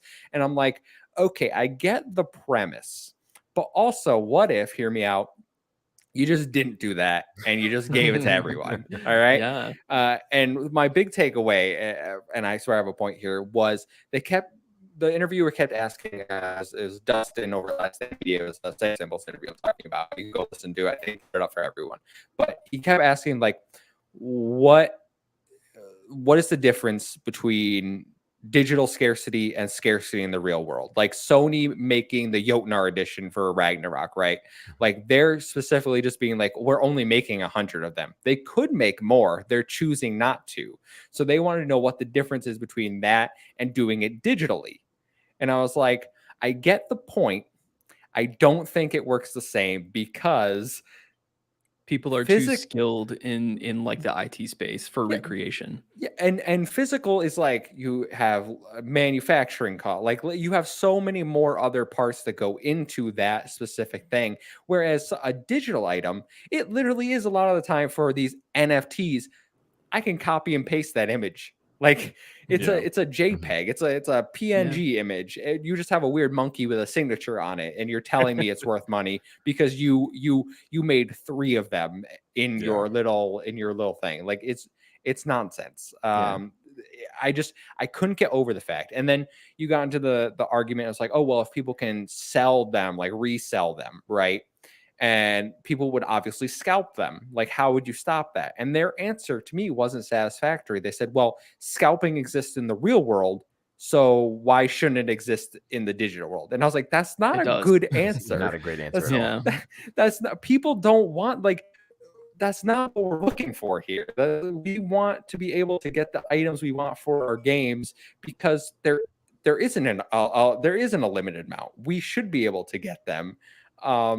So for me, I can't see a use case scenario. The first developer to show me a use case scenario where NFTs benefit the game in some way, great. I'm waiting. I'm open to hearing it. I have yet to hear it. Maybe in practice, Ashfall or whatever will be dope. Maybe it's gonna nail everything, all the promises. Maybe it's gonna work really well, and the NFT stuff is gonna be awesome. What you're saying to me doesn't fill me with confidence. So I'm very much in the wait and see. I need to see this put into practice. And now I'll throw it over to Ethan. Yeah, NFTs and cryptocurrency, I don't think it has any place in the video game industry. What people want to do with their private life and their private money and their own investments, absolutely go for it. I really don't care. But I don't want to see it marketed on a video game platform. We, as the gaming community, have already sort of accepted the microtransactions as a necessary evil, and that's even something I wish wasn't part of it, but I understand it has to be there, and I don't want us to become comfortable with gaming companies marketing NFTs and cryptocurrencies to us. Like it's the same thing as marketing stocks to us. I mean, it just doesn't make sense. Could you imagine loading up a Ubisoft game and them marketing their own stock to us, on the home screen? I mean, that's kind of ridiculous. That's the route we're headed down. I 100% can see Ubisoft doing Yeah, that. That's what I'm saying. Is I can Guys, see them doing it. Guys, prices are a little low this month. We could really use. We want to get some investments up. Let's get that traffic going up. If you buy some stocks, maybe we'll give you an XP booster. All right, we'll call it even. Oh God. But yeah, that whole future is horrifying to me, and I hope we as a community take a stand against it, both as consumers and as commentators on these sort of things. We need to take a stand against it. In terms of specifically the Minecraft people coming out and saying we're not going to do it, I absolutely love it, because Minecraft specifically is very much a game that's both marketed and consumed to minors and younger people. And it absolutely, there is no place for these sort of predatory practices when it comes to this game. I understand a lot of us adults do enjoy Minecraft. I play Minecraft every now and then, but a lot of the fan base is minors. And we see, for example, Roblox is a place where it's mostly an audience that is minors, and there's a lot of predatory practices going over there in terms of, monetization and stuff like that. And it's absolutely disgusting. I don't know if you guys have ever gone into like deep dives on the Roblox whole marketplace, and it's pretty damning. I've heard rumors about that. Yeah, it's really bad, and it has no place in the gaming industry. And I'm really glad that Mojang came out here and just said, we're not going to do that. That has no place in this community. If they want to make a rated M, like crazy, adult game or something like that, and make that have NFTs in it, fine, but just keep it away from the damn minors. That has no place in this industry. For sure. Yeah. Good on Mojang or Mojang, depending on whatever it is. Whatever you want to do. One of Minecraft guys. The Minecraft dudes. Yeah. Blockies. Good on you. I think, listen, like I said, until a use case comes out and it shows that like these are acceptable, like implemented in a good way that will benefit anyone, I don't see why they would, because all the information we have right now is negative. Like there's hasn't been any information that's come out has been like, okay, this could be great. We kind of see it with digital marketplaces on Steam, like with CS:GO, for example. You can get a knife in a random drop and sell it for $1,000 or something like that. And there's artificial inflation for different things. And there's a lot of corruption and, bad things going on related to that, especially. And I think the EU recently banned like loot drop boxes in video games or something like that. There's a lot of different countries out there. Yeah, actual legislation. Yeah. And there are people saying like this is really predatory. And so I think NFTs and cryptocurrency are just a different iteration of loot boxes that we saw from the mid 2000s and stuff like that. It's Kyle in the chat. It says someone once tried to use my email to recover their Roblox account. Was weird. They were desperate. They just putting in random emails. Help me out. Recover my account for me, please. No, good on Minecraft. I hope this sets a precedent for future for Microsoft Studios in general. We won't see NFTs, because I think Phil Spencer himself has already spoken out that that's not something they're interested in implementing. So good on them. I know everyone was worried that those digital collectibles in PlayStation's new reward program was going to be NFTs, and I was like, I never got that impression. I was very surprised when everyone immediately jumped to NFTs. Maybe I have more faith in game developers. People just assume the worst. Yeah, but that has been our show for this week, guys. Thank you so much for coming by. This has been our longest episode in quite some time. That was a good That's what time. I'm talking about. I love it. I love had it. a good time, thank you so much Pleasure for to be having on. us. Yeah, absolutely. This has been back. fantastic. Yeah, you will for sure. We'll have you back. We'll work you back in the schedule. This was a great conversation. We went about an hour for each, so nobody can say we gave news. A little bit of balance here and there. You gotta love to see it. Fantastic, absolutely. Nick, Will, could you please plug your stuff? Let people know where they can find each one of you and your podcast, Friday Night Gamecast.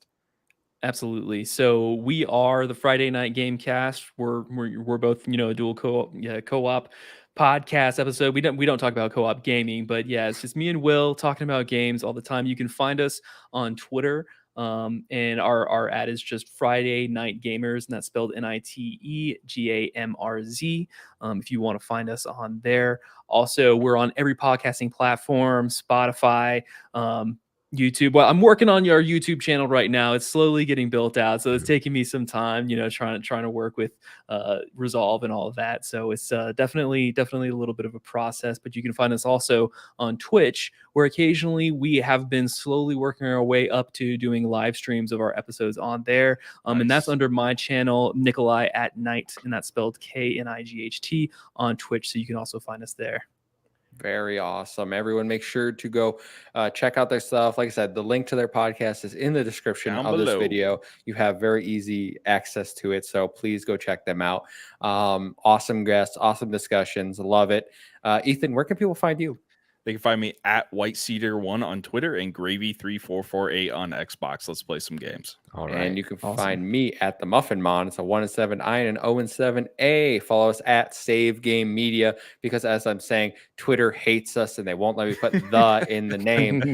Yes. Makes it too long. But at Save Game Media. Like I said, like, share, subscribe to this video if you enjoyed the discussion. If you haven't, come join the Discord, please do. And if you want early access to all of our content, patreon.com/SaveTheGameMedia.